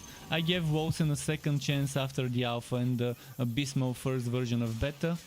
I gave them a third chance with the Wrath of Sari sale. I gave them a fourth chance when the game launched, and now I gave them a fifth chance with Bot Trail, and I don't want to give them any more chances. 5 chances. enough for Wolsen. I mean, I like the alpha more than I like the current version of the game. Let's put it that way with Wolsen.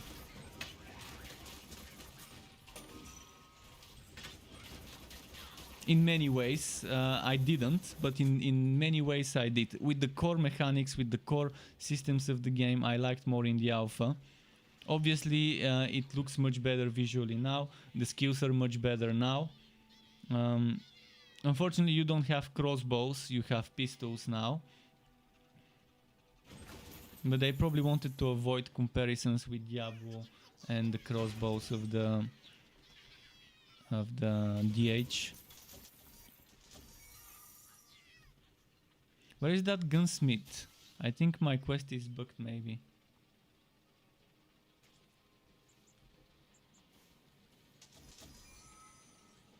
Yeah, you wanna give Division 2 another chance, but from what you've read, okay, that's good enough. That's good enough. If they haven't fixed it that long after the launch, it's the same as Anthem.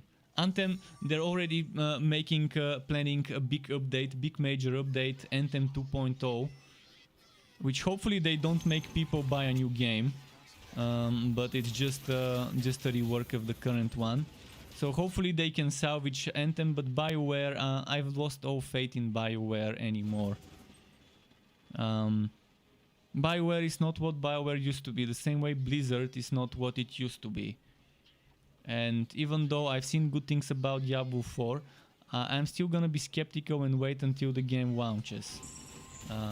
Or at least until we see playable demos and betas and things like that.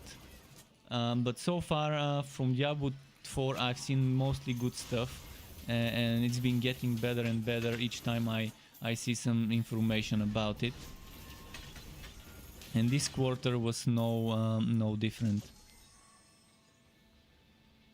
I think this boss is not gonna spawn.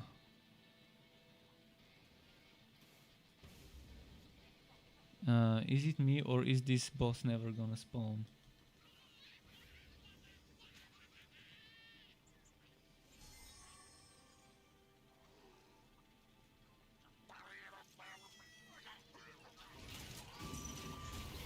So you know a content creator who is still doing the daily targeted wood videos, but he doesn't even play it anymore. Just follows up the map, then makes the video. Okay. Well, yeah, if there's people watching his content and he needs to make money somehow, obviously he's still gonna make the videos for that one. For example, I could be making walls and build videos and content right now, and I could be getting much more views than with my Cyberpunk content, with my Torchlight 3 content, Chaosbane content, but I just don't wanna make videos for Wolsen right now. I don't think it deserves attention after this spit in the face that they gave us with the butt trail patch. And neither I will miss Wolsen nor will Wolsen miss me. I'm a small streamer, small content creator, so I probably haven't gotten more than I've probably gotten less than 100 people to buy Wolsen from my streams since the game launched. If we count how many people after talking to me, coming to my stream, have bought the game. Although I think the highest number of players on my stream might have been while streaming Wolsen. After I got raided with like 70 people and I had like 20 people, something like that. I think that was my top viewers day back in the day, when Kali Goat, a streamer, raided me. But yeah, I mean, I'm not gonna just do it just because of that. Oh, this is pretty nice. I'm gonna save this for cannon builds.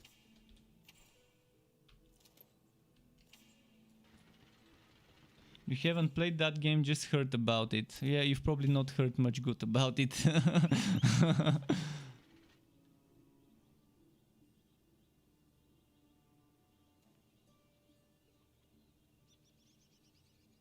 pet has arrived. You got into 2-hour gunfight in the Dark Zone and eventually made a truce and started hunting others in 2017. That's a nice story. Let me see if I've missed some chat messages. Sometimes when I'm doing a map, I miss some messages.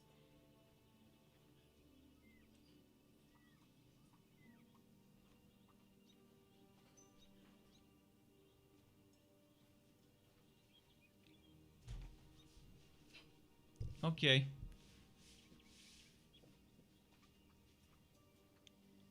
And Randman Q says would never buy Division 3 until it's out and you see how it plays and you see people people probably recommending how the wood is.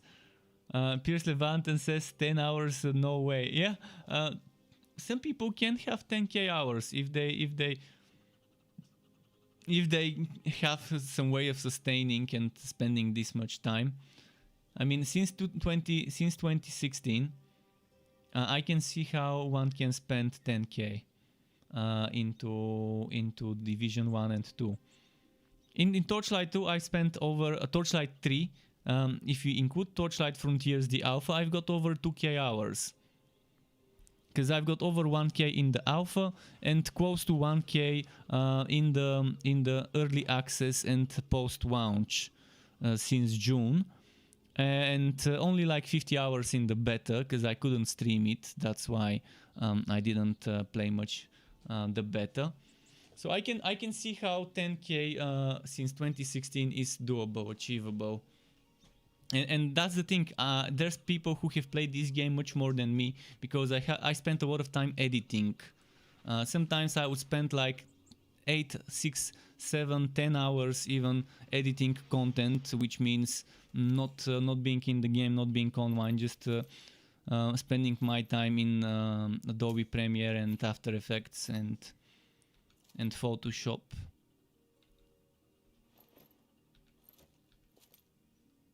So, okay, let's do another map. Wait, do I want this? I don't.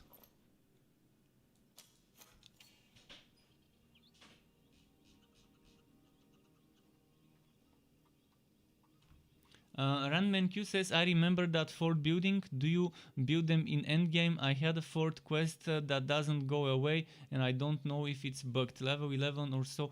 The fort you get very early in the game. Like, basically if you look at the map of Act 1, this is your town, you save it, then you fight a couple of quests in this zone, and then you have to save the fort from an infestation of goblins. And that unlocks your fort, and you go to the town, I think, and then you go back to your fort. So that's like the third or the fourth quest in the game, something like that.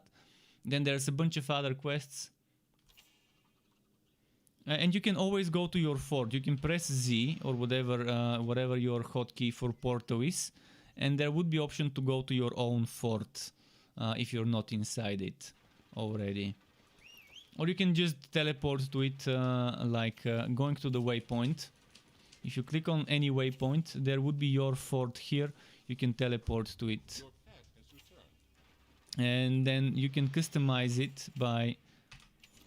There should be a customize button here. I'm not sure what happened with it. Did they remove it? On the test server up here at the top there was a customize button. Maybe it didn't make its way to the live server. Pretty weird.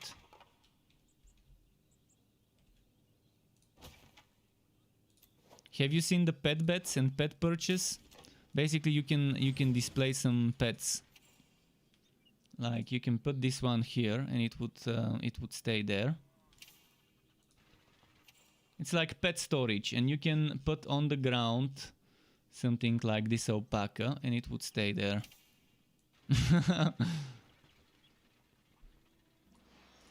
Okay, let's do another mission. Hopefully something that's not broken.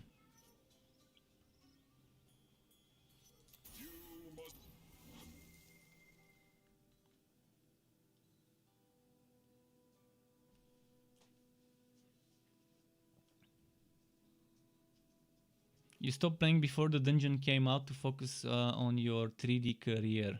Interesting. What type of 3D stuff do you do? 3D sculpting or 3D animation? You had to learn a lot of new stuff and you just came back and you're confused with stuff. I've got a bunch of guides on my YouTube channel. Not sure if it would cover everything you need to know. But you could check my YouTube channel for some guides, and I've got on my website a bunch of build videos and build guides. I mean the videos are on my YouTube channel, but the guide has them embedded on the website if you want some builds to just follow. Some of the builds are a little bit outdated, and I would do my best whenever I have time to update them. But I'm always open to answer some comments, some questions if people need me to quickly give them an idea how to level up a certain build with what skills, or how to gear up a certain build in the current version of the game. Any questions someone has regarding what it is, if it's Torchlight related or any of the other games I play and make content for, I'm always open to share the knowledge.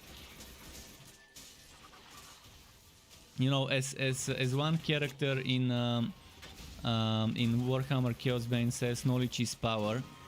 and I wouldn't mind sharing that with you. Especially in those games. In those games, knowing, being informed about things that change when they patch, that modify certain mechanics and behaviors of the game. It's always nice to know those. For example, caps of certain things. Like attack speed cap, block chance, crit damage cap.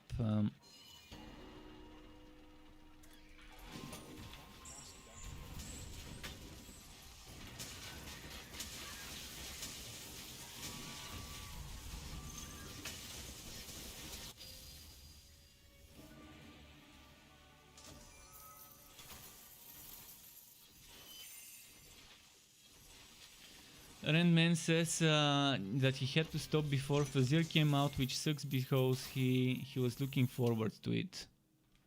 Right now the Fazir might be a little bit too easy and trivial with being able to get items that boost your damage and defense and everything. Everything in the item gets increased by up to 118%. So basically the way it works is the more you go into the Fazir after level 60 monsters, so at level 60 in Fazir you fight level 60 monsters with 0.5 increase in the stats. Then at level 17 it's level 60 monsters with 1% increase. Then 1.5, 2, 2.5 and so on until you reach 251 in the Fazir, which is where you can get 118% stat increase. So this one is 117, so this one is level Fazir level 149 item. That's kind of how it is right now with those things. And before you couldn't get legendary items with flat damage, like this fire flat damage or this poison flat damage. But now it's possible to get legendary items like those. So in some of my old videos I did say that you cannot get them because at the time I made them you couldn't, but now they made it so you could. And with the Fazir increases, with those strong items you get things like those with 3 sockets. The limit is 1 socket, but if you do those strong Fazir maps you can get 2 or 3 sockets on a blue and legendary item. And I've heard white items can even roll up to 5 sockets if you life bind them. I think this one, because it's wife bound, it's 3 sockets, and maybe that's the limit on a blue item because it's 117. Not sure if 118 wife bound would give me a 4th socket. Probably won't on a blue. And legendary items now give you 20% more power, 20% more stats by default than blue. So blue wife bound is equal to legendary right now. Obviously blue is much easier to get than legendary with the right stats. So it's gonna be super hard to get an OP good an OP and good a legendary item, but blue one would be much easier to get. The blue one.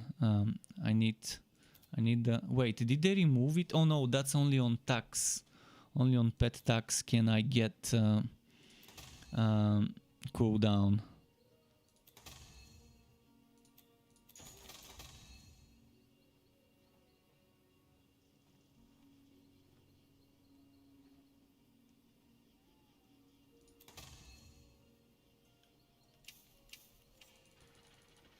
Okay, let's see what's there.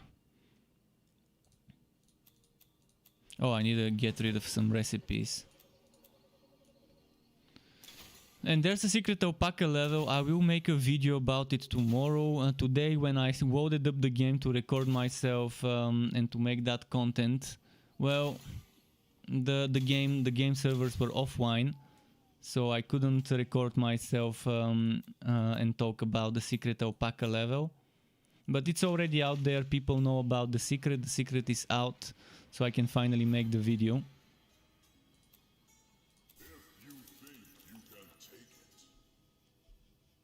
Third letter is falling asleep.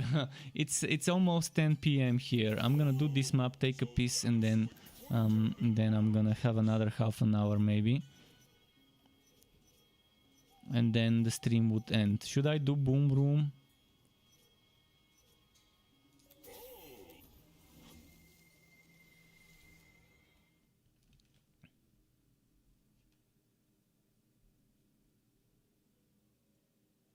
You're saying that the only functional fort building you can make at your level is the tree and the skill station.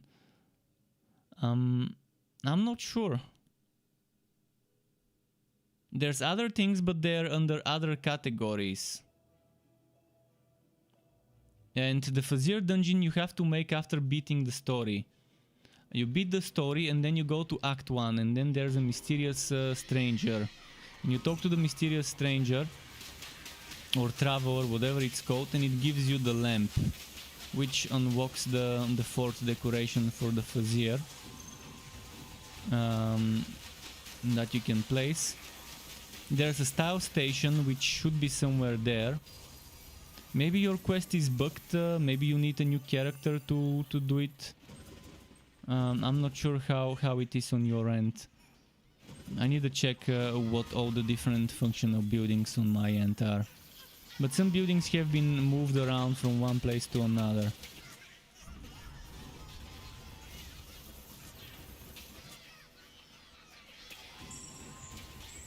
For example, the storage, there should be pet storage and there should be the character storage.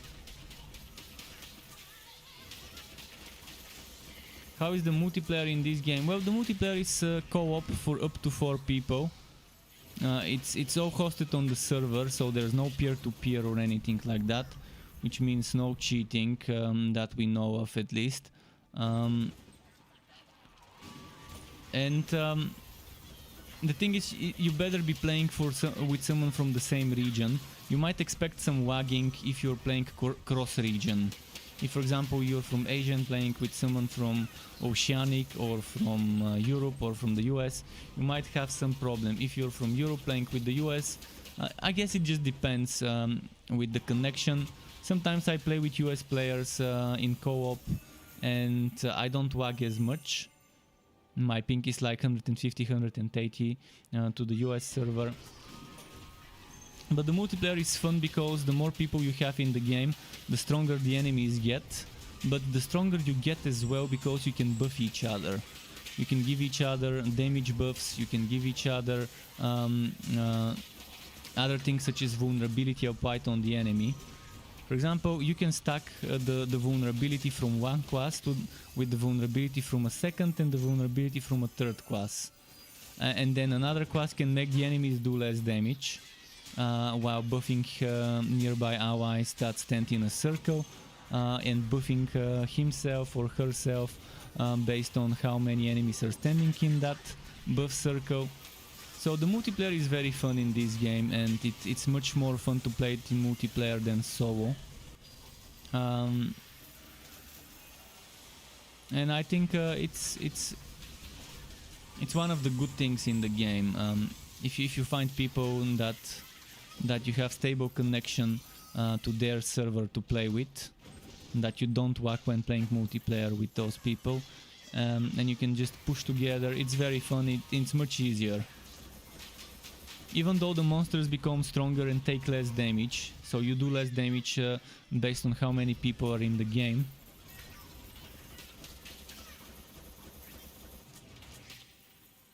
Even with that in mind, it's still easier when you play with others, as a result of all the debuffs you can stack. Especially when you play different classes or different subclasses, you can stack certain things.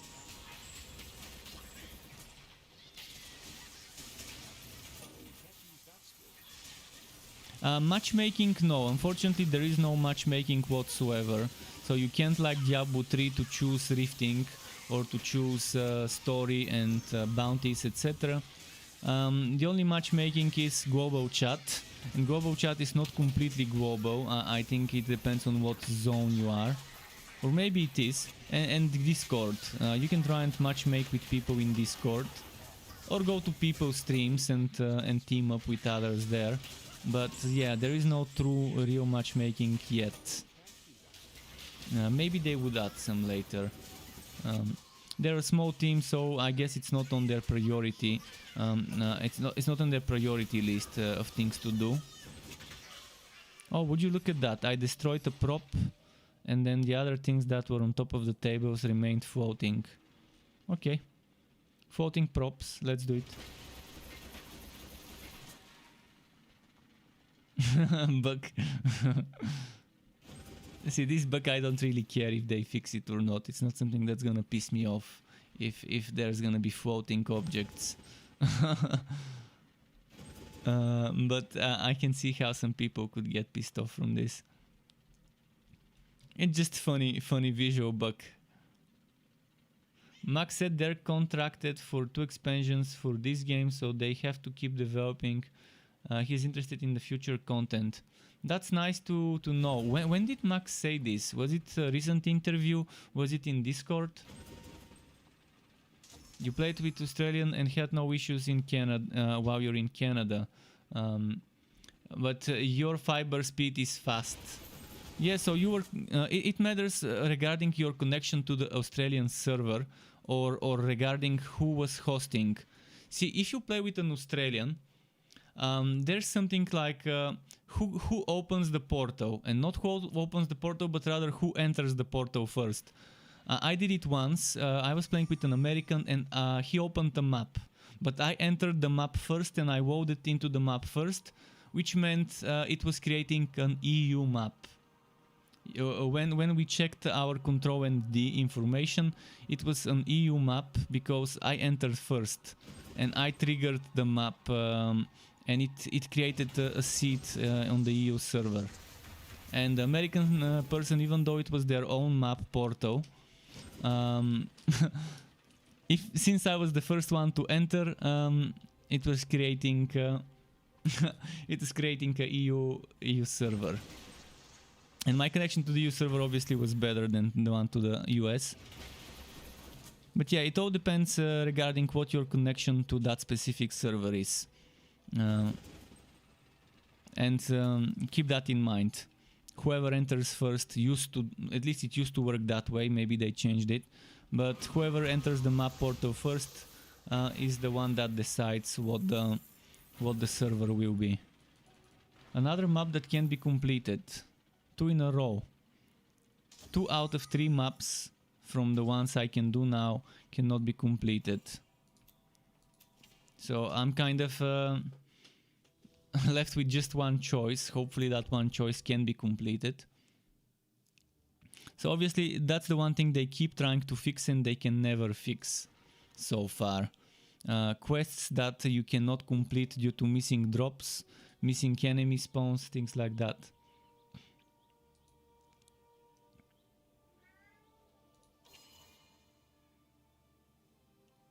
It was an interview when he talked about how he had to come up with a new agreement to make this a paid for game and not a free to play with the publishers. Yes, the community feedback was clear that it didn't feel like Torchlight, so they came to a new agreement. I haven't read that interview, but I've heard him talk multiple times about this. I didn't know it was 2 expansions. But before, when it was even alpha, when it was Torchlight Frontiers, he said something that they have 5 years of extra content planned for this game.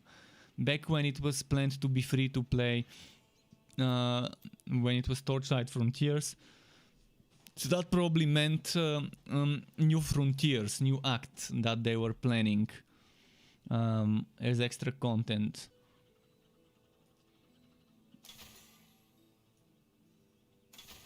Oh, that building is the Enchanter's Outer. The Enchanter's Outer.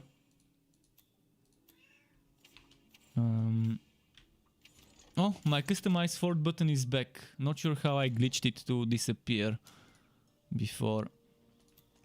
So on functional you should have Sawmill, Smelter, Stonemason, Style Station. Then you should have Training Dummy. Then you should have Monuments, 3 monuments. And then here you should have the skill stations. So there's 4 categories of functional buildings. If you don't have any of those, then there's a serious bug with your account and the version you're playing. Maybe you might need to fix the game files. Maybe you might need to contact support or to try and make a new hero to trigger some quests.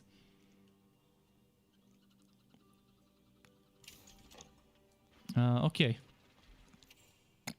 Let's see.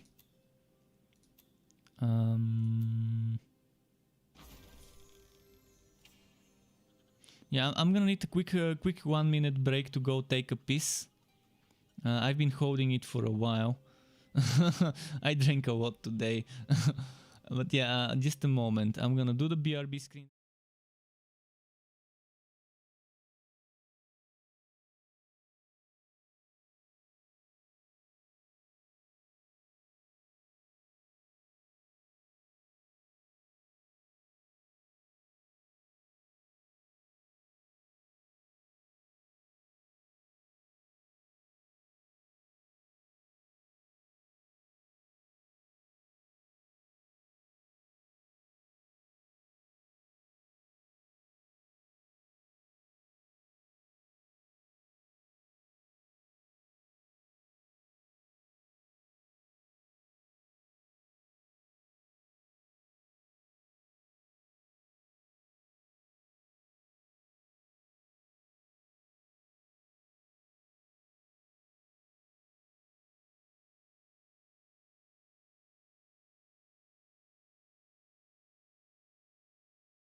So yeah, let's do a few more maps. I'm just curious whether every single map of those is broken.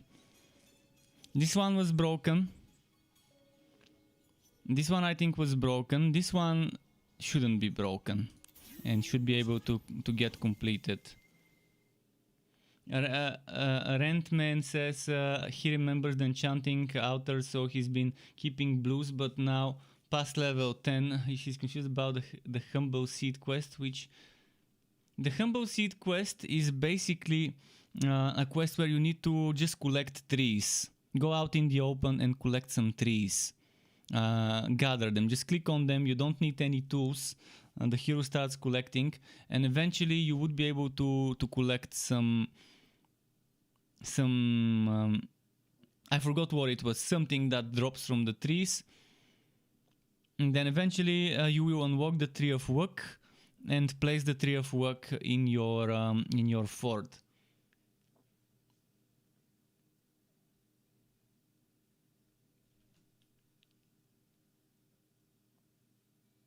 If the tree is still there, maybe it's a bug. If you've done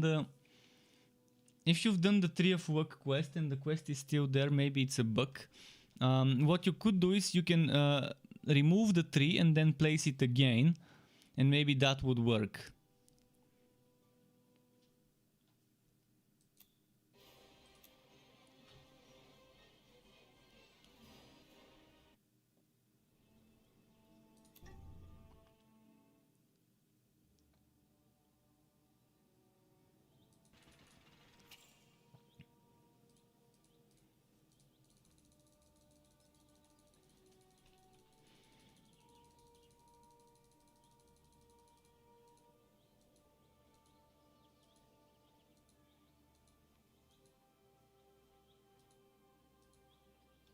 Why can't I teleport to my fort?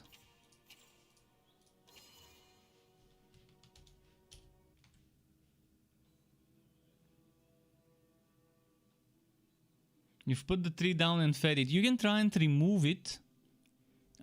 Put it back into the storage and then place it again. Maybe that would work. I'm not sure. It's probably gonna be best to wait after the holidays and contact the devs and see what could be done with this specific quest, if there's something. A long time ago they mailed us to some people the Tree of Work back, because there were people who couldn't get the Tree of Work back, the bundle, whatever. So they emailed it to everyone so they can activate it from there. It's most likely some sort of a bug. Wait, those got reset. Yeah, those got reset. Please don't tell me it counted. Oh, it didn't count me as that. Well, this one should be completable. The dividing one.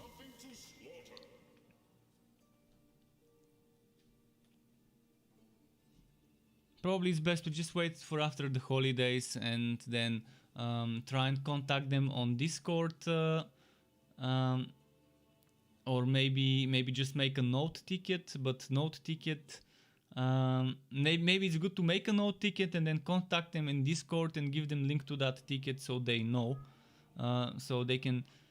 It's a very specific issue. It's issue for a single person. You might even try emailing feedback at extra.net with more information, maybe providing some walks or whatever. Oh, they've disabled my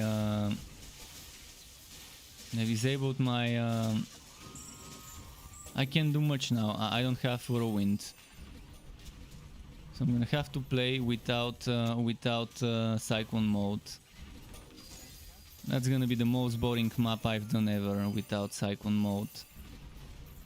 This is the worst, one of the worst skills in the game. One of the worst mechanics in the game. Shifting shackles, disabling a certain skill slot. You can still rebind it.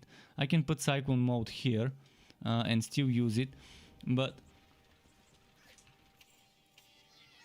yeah, it's the worst for 3 minutes. If it was 10 seconds or 20 seconds and then disabling a different one, and then 10 seconds, then disabling a different one, it would have been so much better. Instead of 3 minutes. It's actually boring because, see, I can go around it. I can just keybind my Cyclone mode to a different button, and it's just that. It's annoying. It's forcing you to rebind, nothing else. Nothing too serious. If it was 10-20 seconds, it would have been much better, because by the time you rebind, it would have already moved to a different slot. So it's just telling you, okay, for 10 seconds, don't use this skill. Don't rebind.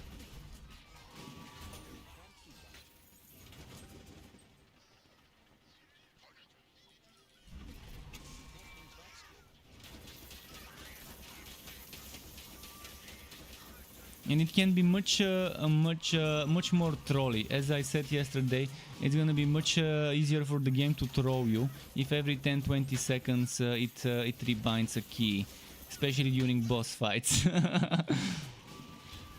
Especially during some bigger boss fights where you fight for more than 10-20 seconds.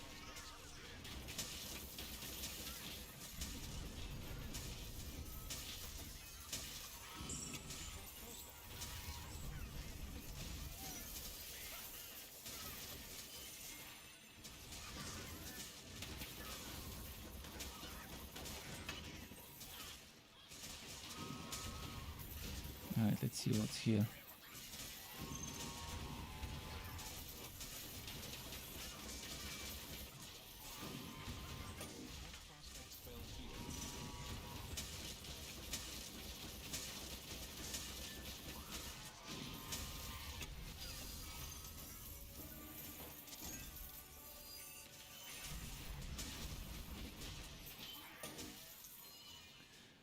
Okay.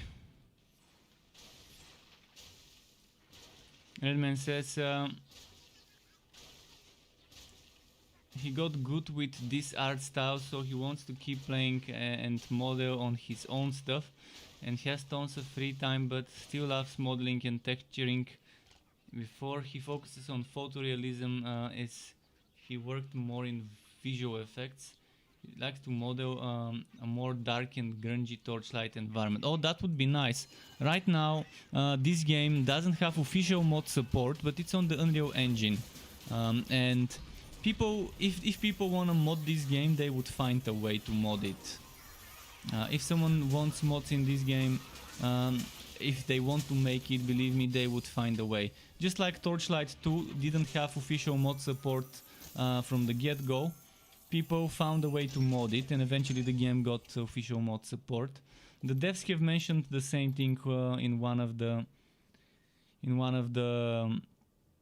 the Mayhem Mondays, I think, or maybe a official stream. I can't remember when, but they mentioned something similar, that even though they don't have official mod support right now, if people want to mod it, they would find a way and mod it.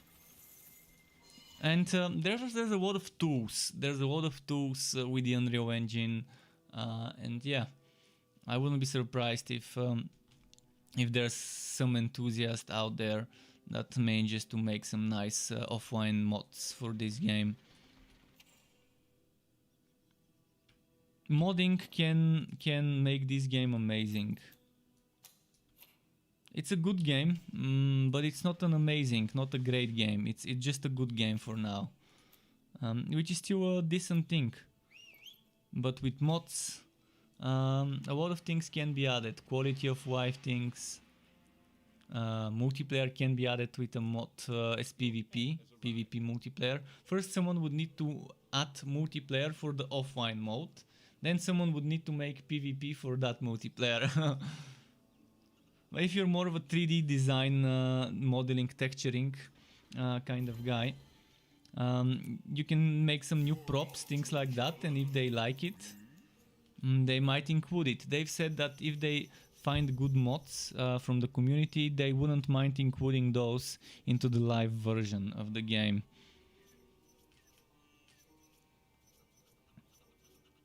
Which is pretty good to hear from a developer. For example, Grim Dawn has done this.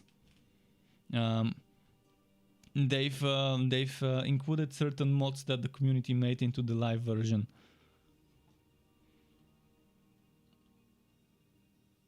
Unreal 4 is actually very... there's so much things out there that would help people learn Unreal Engine 4. Even I have worked a little bit trying to make myself a map. Just making a river. That was such a challenge for me, to try and make a river flowing from the top of a building to keep going down, because I had to connect one mesh with another mesh with another mesh. I had to keep duplicating, replicating that mesh. The only thing I couldn't make is to make it feel smooth how one mesh connects with the other. But eventually I tried, eventually I made it to make that river with just free tools. There's paid free river tools where you just get the river from the get-go, but it took me a while to try and make that one mesh, to make that river. Then I made a bridge, and then yeah, I was just trying to make some sort of a weird map that maybe can be used as an arena, as a PvP third-person or isometric arena there. But not for this game. I did that long ago. I wasn't even playing Torchlight at the time when I was messing around with Unreal Engine. And there's a lot of tools. Even person that doesn't know a single thing about coding can do certain things on the Unreal Engine with the blueprints and things like that, with all the tutorials. Obviously, you can do everything that's needed without knowing coding, but some of that level design and things like this you can do without knowing a thing about coding, just watching tutorials and using free assets and things like that.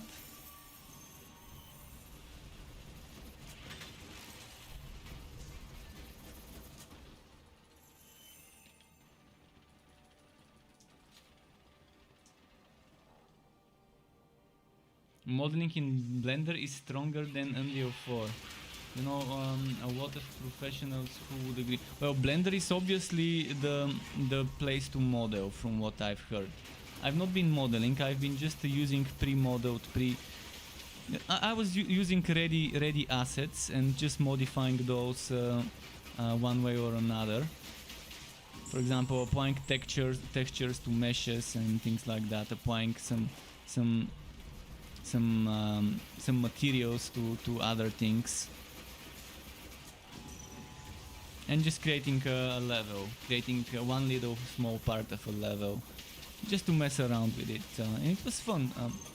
And Unity also has a lot of tools on the Unity market that people can get as assets as well. So Unreal and Unity right now are probably the more dominant engines on the market, especially the mobile market.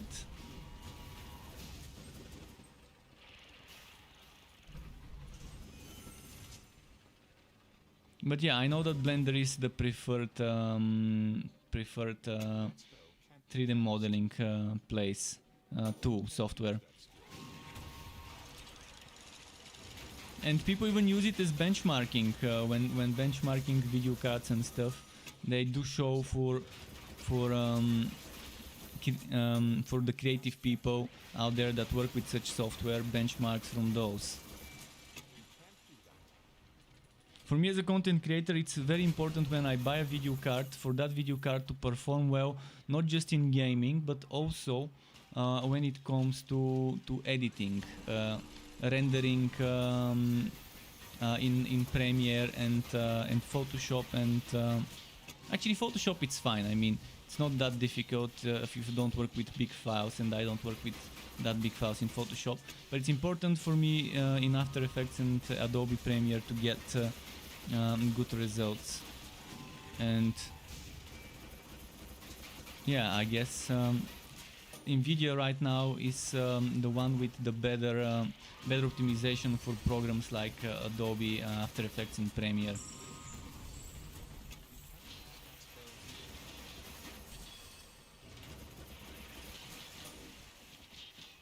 I started out with video editing in 2010.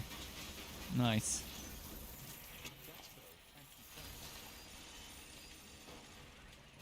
I studied, when I studied cinematography and filmmaking and things like that in my university, normally when we were divided into groups to make a documentary or to make a short movie, something like that, I would always volunteer to be the one doing the editing. And I did help a bit with storyboarding and things like that, but I'm better at drawing. And I did help with other things. But I was the one that would kind of be stuck in the studio editing. Sometimes I would go out there with them to film, to help with camera work, sound, lighting, things like that. But yeah, I kind of like the editing more. Editing's fun though, editing's good.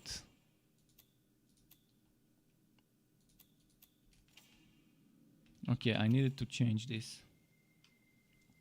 The way it was before, the shifting shackles.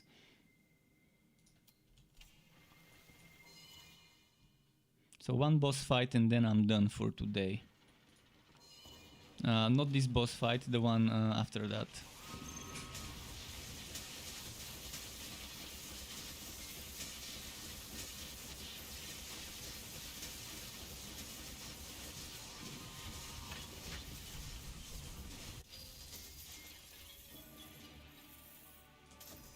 I wonder what boss we're gonna get after this.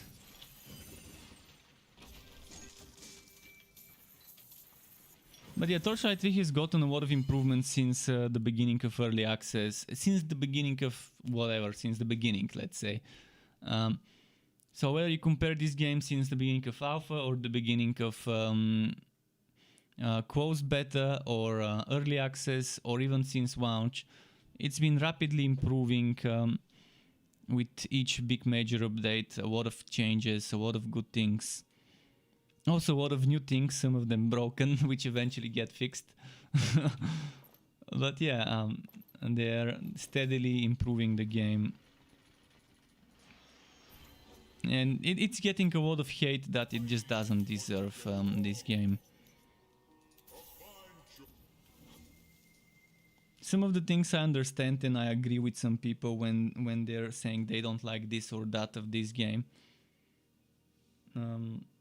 I also have things I don't like in the current version of the game, such as this increased stats that we get on the items from the Fazir.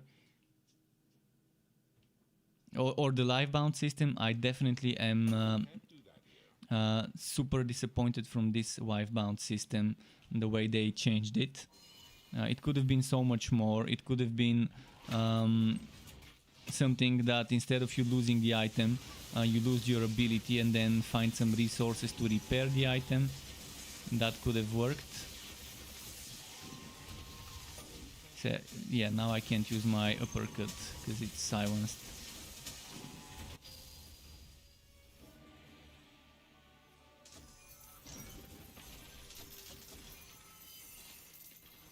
You can't carry anymore.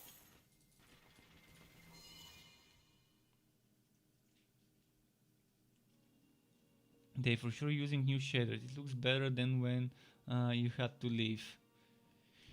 Yeah, trusting Max is not a bad thing. He's a genuinely decent person, good person. He's down to earth. He chats with us in Discord, and he loves to chat with us in Discord. So he's the type of dev that loves interacting with his player base, with his fans, and that's good. I mean, when the developers care about a game and don't make it just for the money, you can see it. You can see it with the game, within the way they're interacting with you, within the way they're talking about the game on streams. Most developers from small studios do care about that, and that's why they like to work in small studios. I mean, if people want to do it for the money, they stay in big studios like Blizzard, and that's what happens. They stay in big, massive studios like the current Blizzard, not the old one. If people want, if they do it for the money, they would be there where the money is. They won't go into small studios. Many people agree that there's a very nice fine line, like a sweet spot for how big a dev studio will be before it starts being all corporate and all about shareholders and share prices and stock prices and things like that, where it's just a team of people putting their efforts into something they love and something that their audience can laugh and can enjoy, their player base. And yeah, I think Extra right now is maybe a little bit smaller than the sweet spot as a studio, because some people say it's like between 50 and 100 or something like that, as the size, or between 50 and 150, something like this. But in general, yeah, small indie developers are the ones that really care about their games, and not the ones that do it for just for profit, just to try and squeeze every last penny of their players. So I'm happy with how Max and their team are handling certain things. Obviously, I'm unhappy with some things, and I never hold back my comments, even if they might be a little bit too harsh sometimes. I don't hold back my criticism when I don't like something in this game or any other. Andrew, there are guides and builds for the Forged on my website struckpub.xyz, on my YouTube channel, strucktof. Not sure what type of guide you're looking for, whether you're looking for a guide that's in general guide for the Forged, or whether you just want a build. I will be making some guides that are general for the Forged, such as showcasing all the Forged skills. I've been waiting for the rework, and I'm gonna try and do it probably at the beginning of next year, if I can do it now around the holidays. We'll see. But yeah, I will be stopping my stream now. It's 10:30. I need to give my pet medicine. I need to go eat, and my pet needs to eat. So it was nice chatting with all of you. Thanks for watching and for being here. Keep it cool. Until next time, which should be tomorrow, and goodbye.